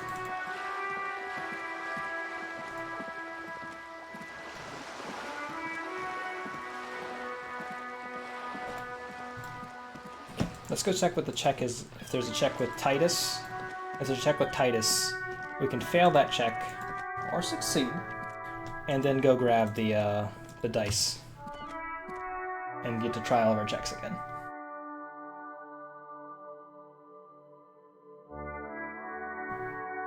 Excuse me.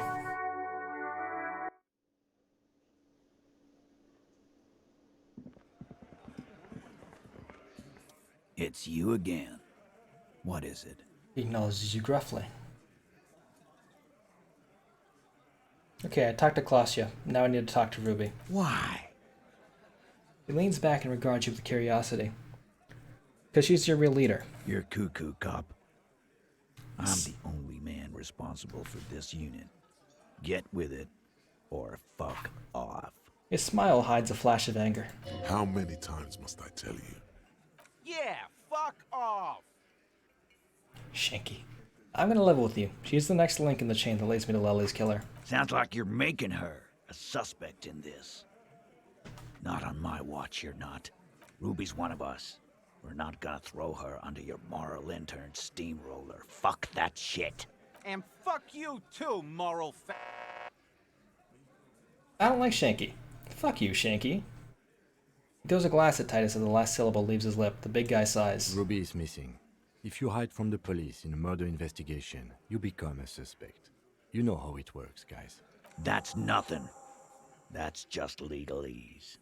You don't even have a sound theory. I don't want to be rude, but we're trying to get some R&R here. Think you could fuck off now? No. I think we'll keep sticking around, Titus. You'll be surprised at how quickly a theory presents itself if you keep looking. This is a white check, so we're gonna be able to try it. But logic, I'll put on my logic stuff real fast. I think I already have some of it on, but I might as well try and maximize the check if I'm just gonna try and re-roll it as well. Example, I have my hat. My cool hat is very logical. The way you influence your stats is by putting on different cool clothes. I probably shouldn't say cool because a lot of them are mainly ridiculous. Like these cool shades. These flick-up sunglasses in the old, but have since lost their popularity. The thin gold alloy wire frames are a reminder of drug-addled bohemian artists. These days, the glasses are only favored by organized crime accountants who desire to look cool. Oh yeah, this game has some incredible fashion. For example, check me out now. Wow. Wow indeed. We have our cool clothes like this. We got our big old robe. What cool pants do we have on? I think I only have one. No, I have two pairs of pants. Go for the yellow stuff. That was good timing on my part. It's good stuff. No, I think I like the black leather boots here that kind of go with this thing. We also have our plastic trash pickup bag and our crowbar, because we're still a video game character and we have to have our crowbar. We can never take off our necktie because it talks to us. So it's stuck there forever. But let's get back into putting on stuff that is gonna make us get this thing right. Sorry, sexy shirt. We gotta put on this dress shirt. Logic +3.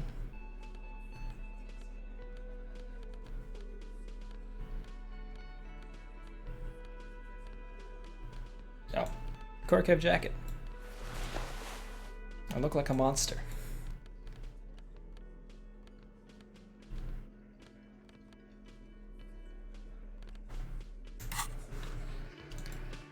It's you again.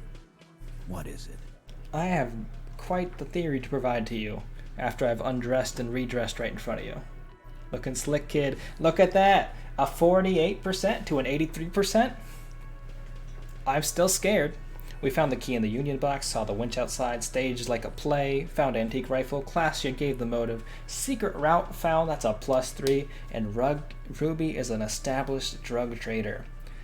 70% chance to fail. I've done it before. A sudden flash of lightning in your neocortex. The hostel cafeteria is lit by its airy blaze. Floor plans, bullet trajectories, webs of human emotion, all channeled into a single thought. Nice. Yes. Thank you. Thank you. I appreciate it. Why are you so sure Ruby didn't off him? Because she was here, all night, with us.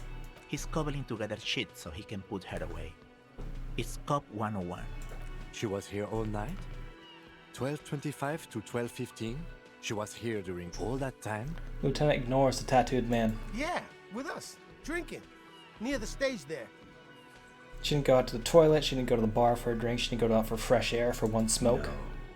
The whole 45-minute window, she was with you all the time. Alright, she took a fucking leak, okay? For one moment. Maybe went out too. She has an operation to run from her lorry. We're not getting into what that operation is again, Culp. Alright, I know that. I got a +1 for the fact that she's an established drug trader. And just because she was gone for 5 minutes doesn't mean she magically got to the roof and shot him. I've been through this. It's not plausible. He taps on his temple like he's got that gamer intuition. Alright, we're in. We got Ruby unaccounted for sometime during the window. This was crucial. Now let's place her on that roof. You do agree the shot came from the roof, right? Why not? You can't draw a straight line into Clausia's window from any of the surrounding buildings. Not from what I know about Martinez. Maybe from the coast. But like I said, I've been too busy dealing with you idiots. So no, I don't think it was a sniper. It was close up. Alright.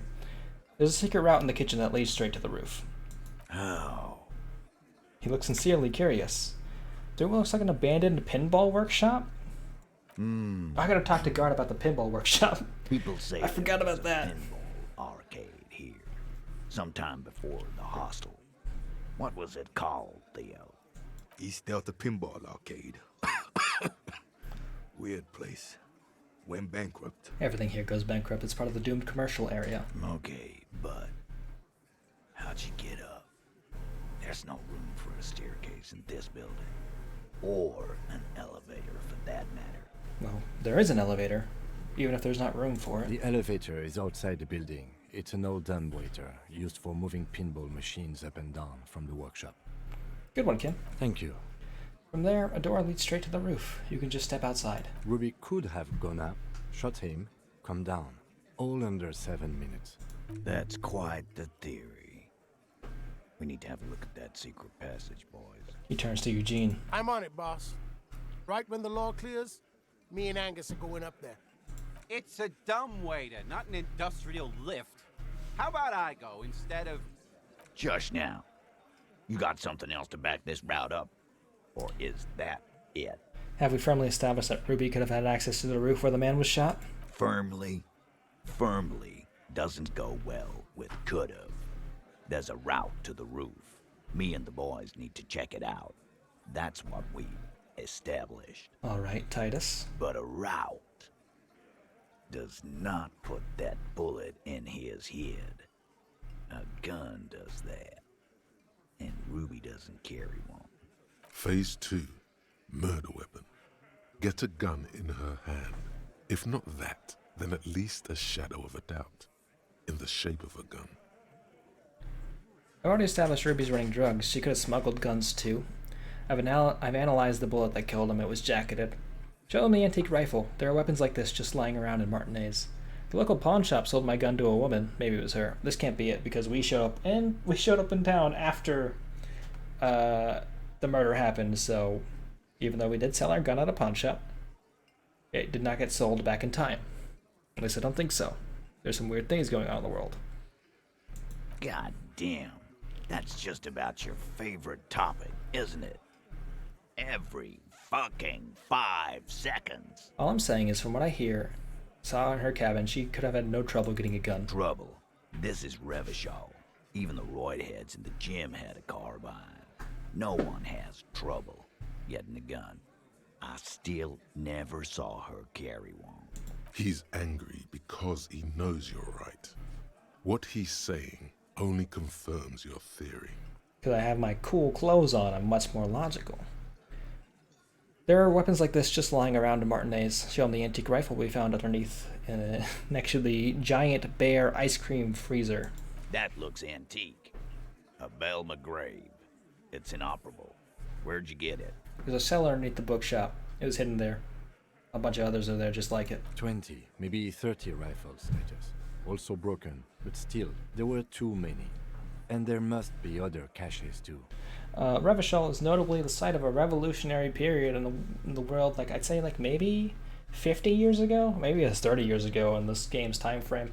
And there's a reason, like when you walk outside you see a bunch of like broken down buildings and like statues that have been pushed over and all that.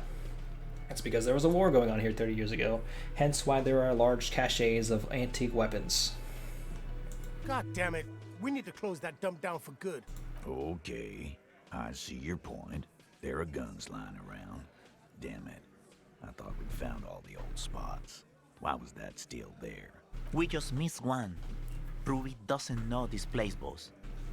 Just these cops digging up shit. I have analyzed the bullet that killed him. It was jacketed. So... The man shrugs and looks at you. So it had to come from a breech-loading rifle. Military grade. Not even you militia monkeys have those. This goes against your everyone has a gun theory. If it was military grade, how'd Ruby get it? The cache is the guns we just talked about. You just showed him a breech-loading gun.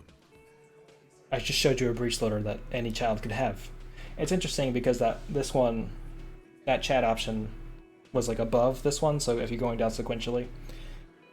But now that we did the third one and then did the second one, we now have this extra option to be like, hey, I just showed you this. A broken old broomstick is what you showed me. But point taken. He nods. I didn't say I'd prove it, that she had the murder weapon, just that way we need to find her. Alright, Cole. Keep talking. I'll tell you when I've had enough. T, we're not seriously considering it, are we? Ruby wouldn't do this. Why would she do something like this? Phase 3. Motive. The last component. It's not why did she kill him, it's why did she organize the cover-up. Klasha told me some pretty interesting things about Ruby. Maybe it's all part of a leadership challenge against you, Titus. When Klasha comes downstairs, Ruby appeared to know that something was wrong. Maybe she killed him because she thought it could curry favor with you. I'm leaning towards 2 and 4, but I'm interested in 1. I think I'm gonna go with 4 first. Nah, man.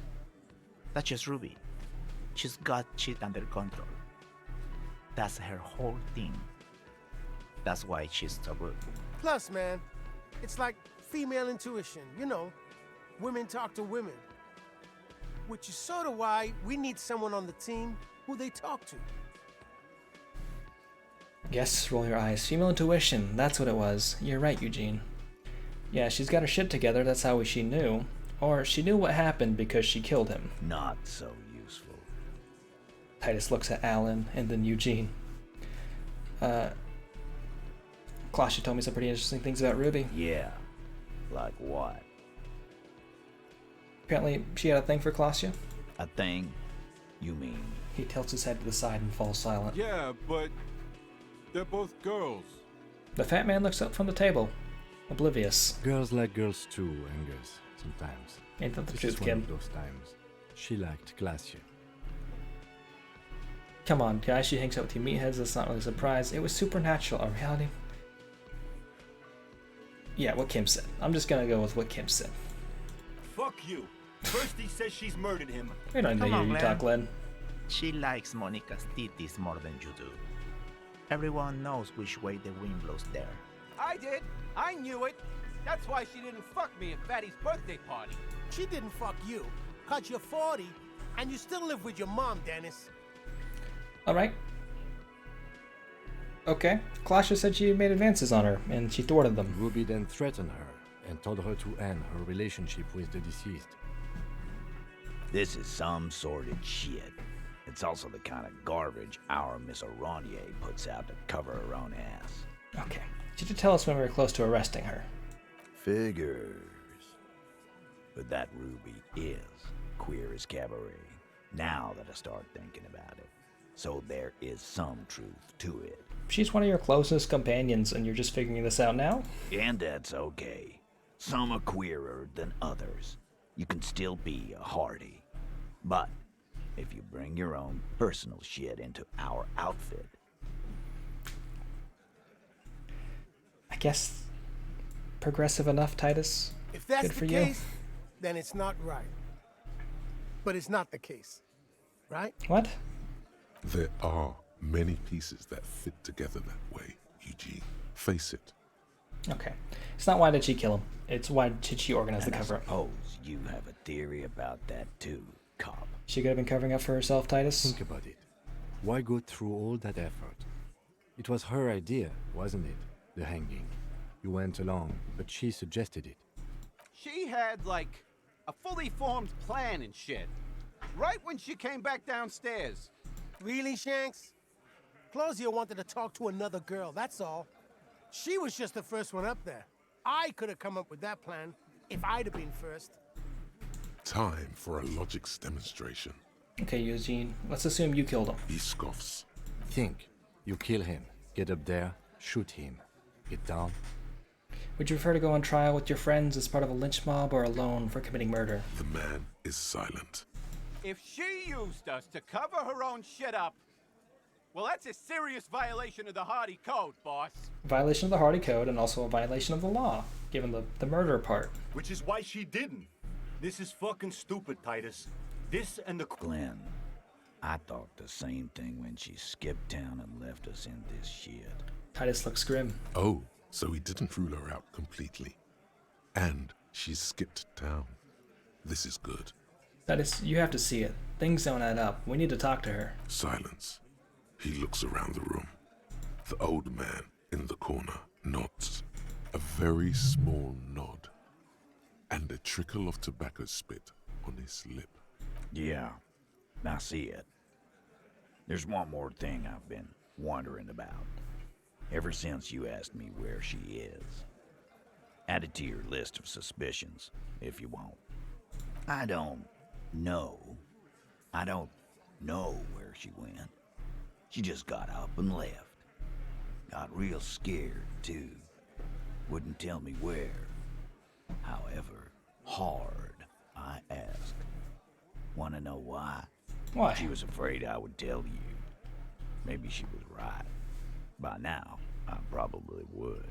He looks you straight in the eye. She knew there's evidence on her, and she knew we'd find it.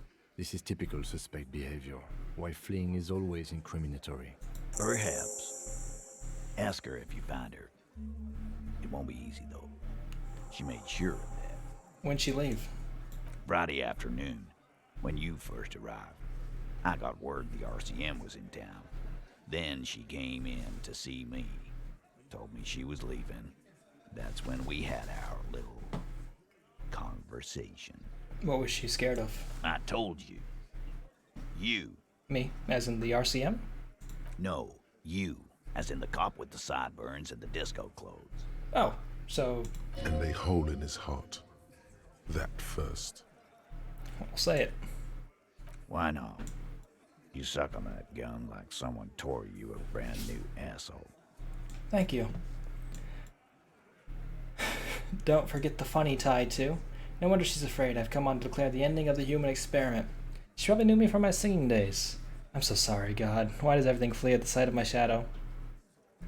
I have no idea why she'd be scared. I'm just a normal cop with regular thoughts in his head. That's definitely a thing a normal cop would say. Don't forget the funny tie. How can I forget? He nods at your tie. You and I are going to dance in the moonlight under 1,000,000,000 stars. That's what our tie sounds like. Only we can hear its voice. You know, when I first saw you limping here, I thought she was paranoid or sniffing her own supply. But now I'm not so sure. Okay, what else did Ruby tell you about me? She said you have a funny taste in clothes and that you won't stop. Won't stop? Until you have something on her. She said she's heard of you from Jamrock, that you're a human can opener, that you play suspects against each other, open them up like cans. Fucking hell. Titus, did he just... The tattooed man shakes his head. Open Angus up like a can? Yes, he did. Now, we can whine about it, whack him, or we can go on with our lives. I'm having to go on with our lives kind of day, Al. How about you? Good way to cover yourself there, Titus. Deflect all the blame onto Angus. Silence. He nods. Is that true, Kim? Am I a can opener? You are insistent. Thank you. Anything else? Yeah, there was something else. She wouldn't tell me, though. I could See, she wanted to. It was burning on her lips. This caught Titus. This caught me. But she was too scared. Oh. I thought they just taught that line. Scared? You should be too. A strange fear creeps over you. A metallic taste in your mouth. Change the subject. Do you have any clues on where Ruby went? She's not far. We know that much. She didn't take her lorry.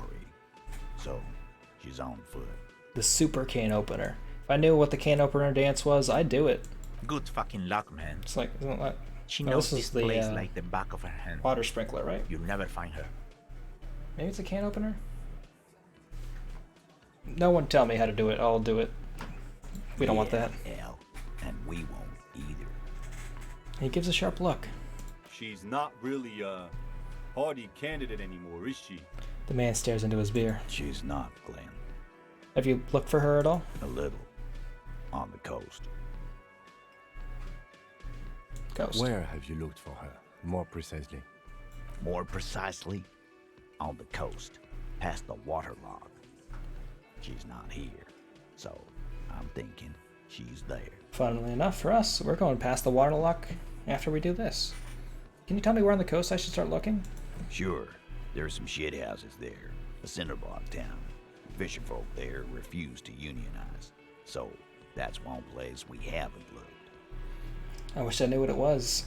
Hey, one day it's going to get popular on TikTok again, and all the kids are going to start doing the can opener dances, and it's going to show up in a Fortnite emote, and we're all going to know what it was. That way you can see me do it. I'm very suggestible. Hey, I know. The bus driver. That's something. That's a dance. You can't see most of it because the stream cuts off right about here. I could be doing a dance this whole time and you would never know. Doing a little just jiggy. I've got this little balance board I'm on half the time. I'm getting trained, I'm getting ready.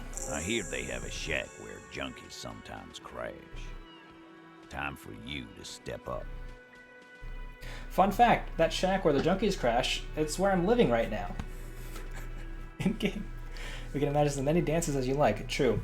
I'm just gonna have I'm gonna take my like upper part of the camera and just superimpose that over like a GIF of somebody dancing, and it's gonna be great. Or maybe I'll just have someone animate the bottom part of it. Just always doing a dance.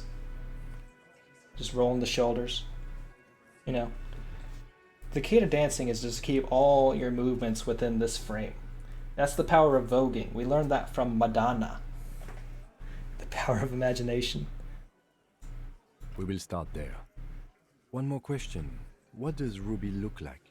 That's a good question, Kim. I forgot to ask that. Boyish. Hair's red. Dyed. She looks like a Lowry man. Do you know what she's doing with the Elan fragrances? The what now? I have no idea. Boys? Angus, I know particularly that you are involved a lot in this frequency stuff. She said she's building a pale emitter. That's a terrifying concept in this game because a pale... If y'all have played Golden Sun, you know that the map on the Golden Sun game is like slowly deteriorating away because the water's flowing over it and erosion is just falling into oblivion. This game has a similar concept in that there is a substance in the world that is just slowly growing and taking over called the Pale. She is making a emitter that sends out reality destruction, which sounds wild. What? We were talking about radio equipment.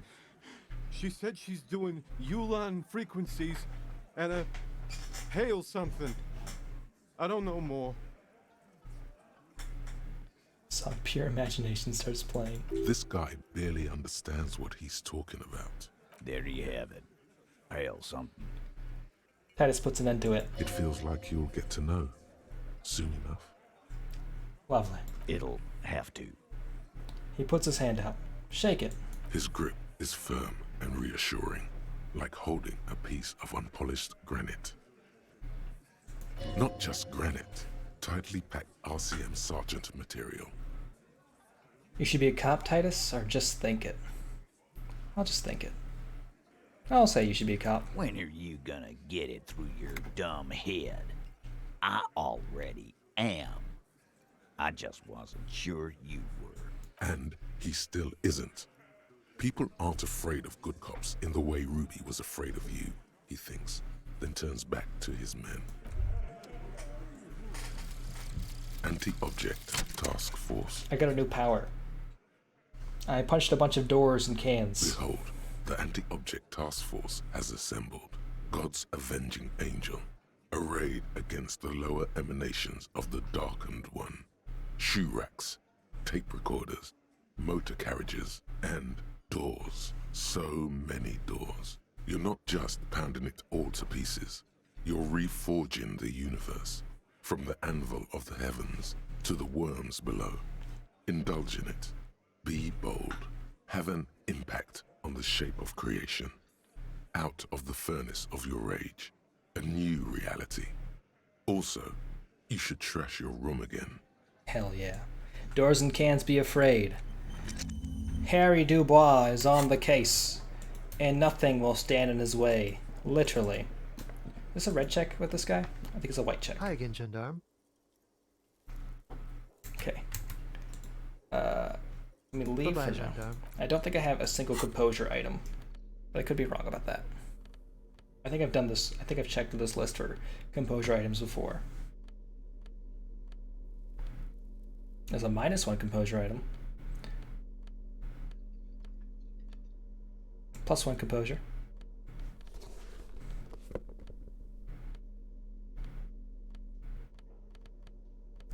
We'll switch back to my encyclopedia glasses. Goose Gamer isn't just the cutest, also a master puncher. The world's puncherest gamer. Shockingly enough, it doesn't have as much punch to it. Specifically doors of cans. 100%. I mean, I don't punch doors usually. I normally kick them. If I'm just walking around my house alone and the door is like slightly ajar, so I know I'm not going to break anything, you're not going to be able to see it. I'll do it with my hands. It's me. Imagine this is me. I go, bah, and I kick it open. Lightly, because I don't want to break anything, because I have a security deposit.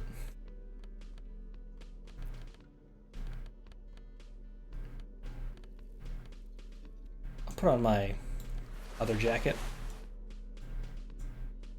Everything else is fine. This is good luck. Oh, my nausea-inducing. Oh, we have a couple of glasses here. These ones just I feel a little bit sick, but we also have our sea monster glasses, which make it harder to see things, but make us more emotional instead. I had to make a very hard check in order to get these.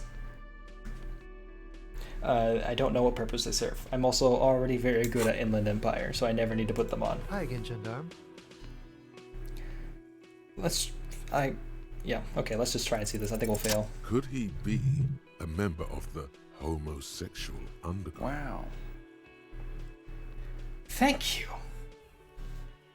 He got the drip. I drip so good I made that 70% check, and have realized that this man is a member of the homosexual underground. Yes, this man is definitely one of the homos. This sexual thing seems interesting. Ask around. Become involved.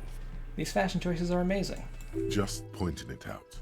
We're not talking about some kind of cult with members here. You made it up. Heck yeah.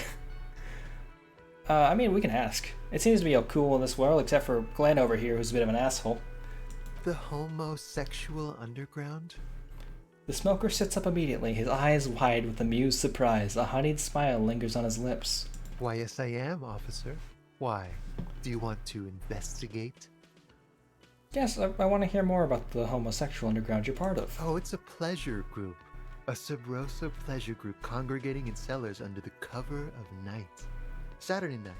Sometimes even Friday night. What about Sunday nights, like your Sunday night lover? Or Sunday friend, that's his name. At least this guy's into it. He's like, oh, he's very excited to talk to us about this. What about Thursday night? Or Thursday night. Sometimes the congregating doesn't even end. Heck yeah. It carries on into our daily life. He lowers his voice conspiratorially and looks around. But why do you convene? What do you do? Oh, we're ambitious. We want to destroy the last vestiges of meaning. Heck the last yeah. things people in Rebishol have to hold on to. The true symbols of security. The meaning of man and woman, mother and father. their marriage. Everything will be constantly shifting and moving under our rule. The future will belong to a circus of identities just spinning around, surreal and unreal. You won't even know who you are anymore. I barely know who I am right now. Have anything to do with disco? Yes, we listen to a lot of disco. Some say we engineered disco to spread our vision of a vertiginous, ever-changing society, where all there is a razzle-dazzle of gold. We are going to change the family unit with all this razzmatazz and finger dancing. And with mysteries. Of course, the mysteries are also of sexual nature. Very esoteric. Lovely. He wriggles his hands. I do like disco. Maybe I should get into it. This is not for me. That much fun should be illegal. This would be a fun thing to say, but it might accidentally send me on a line to a conversation in a different direction. I'm just gonna go for it. I like disco. Maybe I should get into it. You can't just get into it. Oh. You have to be born into it. Okay. One is either already in the homosexual movement or forever excluded from it. What if I can't remember whether or not I'm in or not? What if I can't remember anything about my life? Aside from the fact that I like disco. Beautiful. Beautiful. That's exactly what we're looking for. Who knows, maybe you were homosexual in the past. Maybe all of that has been repressed. He circles his hands around you. I have to say that you do look like someone who might be part of the underground. You have that very distinctive, I can't understand what's going on here look. Are you telling me that my clothes give off the impression of someone who's not completely sane or completely doesn't understand what's going on around them at some times? Weird. Okay, I'll have to think about that. That's gonna be like a 20-hour mind project for me. 20 hours at least. Do think about it, officer.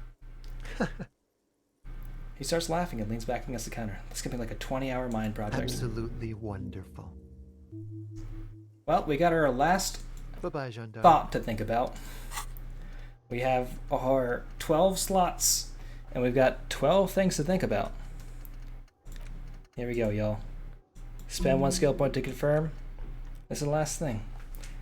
You see mysterious strangers in the night, leaning against unlit doorways, engaged in hushed conversation. A shadowy cabal exchanging looks, whispering in dark alleys and unmarked locales. A radical cell conspiring against the state, perhaps even against man and woman. Was it a secret handshake? What's going on? Who are these secretive people, and how will they accomplish their sinister and world-altering goals? And most importantly, are you one of them? You could be. Maybe you forgot. I love how no one questions your get up. I feel like they refer to it sometimes in passing, but never a lot. Also, at least this isn't 20 hours, it's only 8 hours. I'll have it before the end of the day. And now that we've engaged with the world over here, I'm going to go and saunter off to the other side of the island, and we're probably going to call it a stream after that, because I've been going for 4 hours and change. I think next Monday and Tuesday, I'll be playing through the rest of Disco. I wanted to play Prodigal, but... You think you have a pretty hot suspect right now, don't you? That Ruby of yours? I was planning on playing Prodigal, but I don't think I'll be able to have the time for it because on the 17th I want to play through those new, the Famicom Detective Club games that are coming out.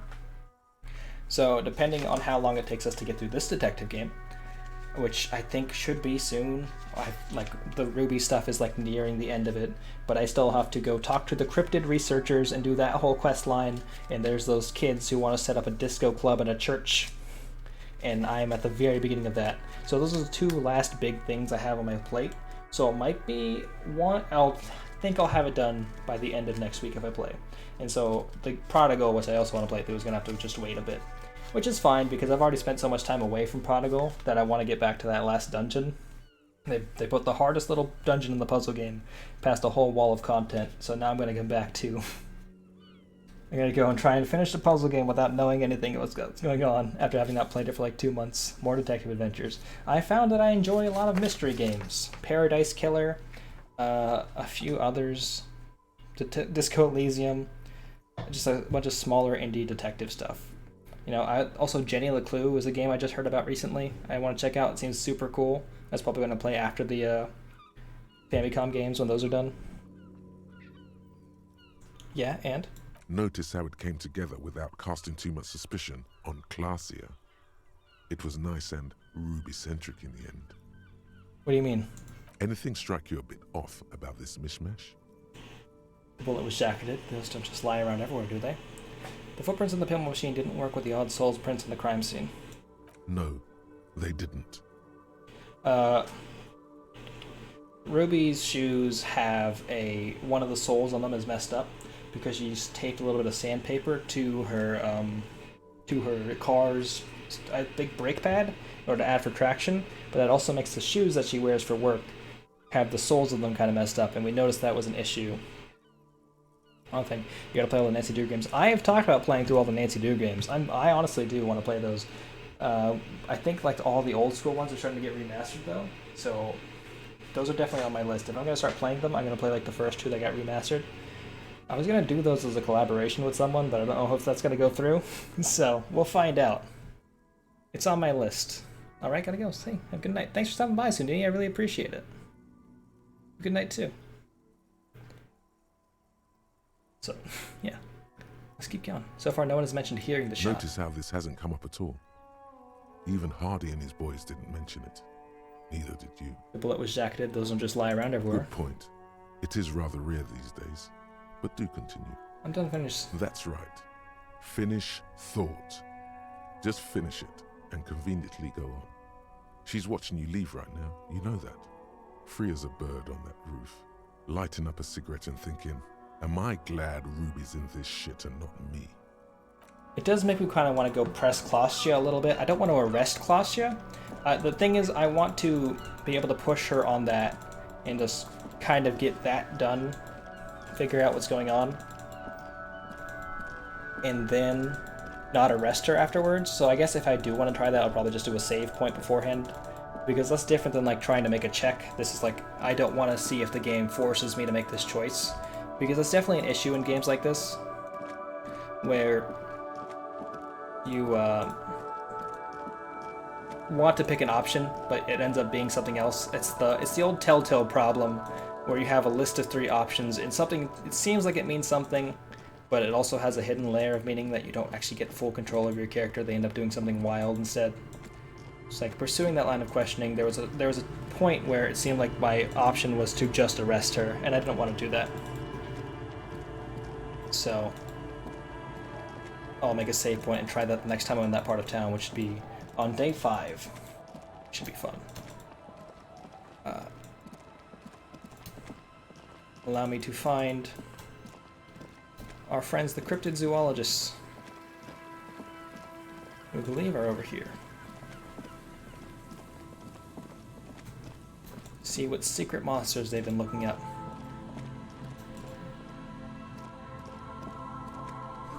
No boat in the boathouse today. Some magnesium. A pair of cool glasses. Oversized superstar sunglasses. Hell yeah.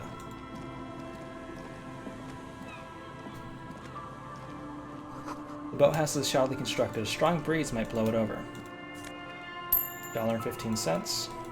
We are now no longer at 69 money, y'all. I'm very sorry. I can't go over there, so I believe that means that the cryptozoologists are down this way. This place is a little bit of a maze. I have not bought the map in the game. There we go. These are the fellows we're going to start talking to next week when I play this again on Monday. On Sunday, when Co-op Cuties normally goes through, we might not have a Co-op Cuties stream because it's Mother's Day, and I'm pretty sure I'll be spending most of that day not streaming. But I might come back later. If you want to know for sure what's going to happen, you should check out my Discord or follow me on Twitter. I'll send an update. I don't remember what the Twitter command is, but that's World's Cutest, or Cutest Worlds on Cutest_Worlds on Twitter. You can check down there. Thanks everybody for stopping by. I'm going to go find somebody to raid real fast. I often forget to click through on the thing. Thanks again for the raid. I was going to do this, but I forgot to do it just a second ago. I have not raided 2Heal in quite a while, so we'll raid 2Heal. I want to throw a quick shout out over to Hexor Gamer, who raided me as well. Hexor is on his road to affiliate. It's real close, real exciting stuff. Plays a lot of cool games. It's always this clip for Hexor. What's wrong with him? Gamma Raichu, who also raided. And Gremlins, who also raided. And I'll just let everything play out. Gremlins are us. They all play a bunch of cool, interesting stuff. We're back. We're seeing Well, it again. that didn't take long.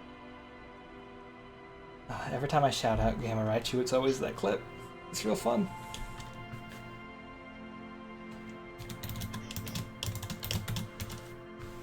Gremlins are, or not Gremlins, Gamma Raichu also noted, Ori speedrunner, and Gremlins RS, who is streaming a whole bunch of stuff, including a Jersey Shore version of Stardew Valley. This is fine. This is fine. Does not seem fine. This is not fine. Okay. This is not fine. I'm glad we agree. Thank y'all again for the raids. I really appreciate it. I almost misspelled Two Heel's name. That would have been bad. Thanks y'all for coming by. I'm the world's cutest gamer. Thank you again for the raid. I really appreciate y'all coming by. It's fun streaming and talking to people. I love it so much. Bye-bye.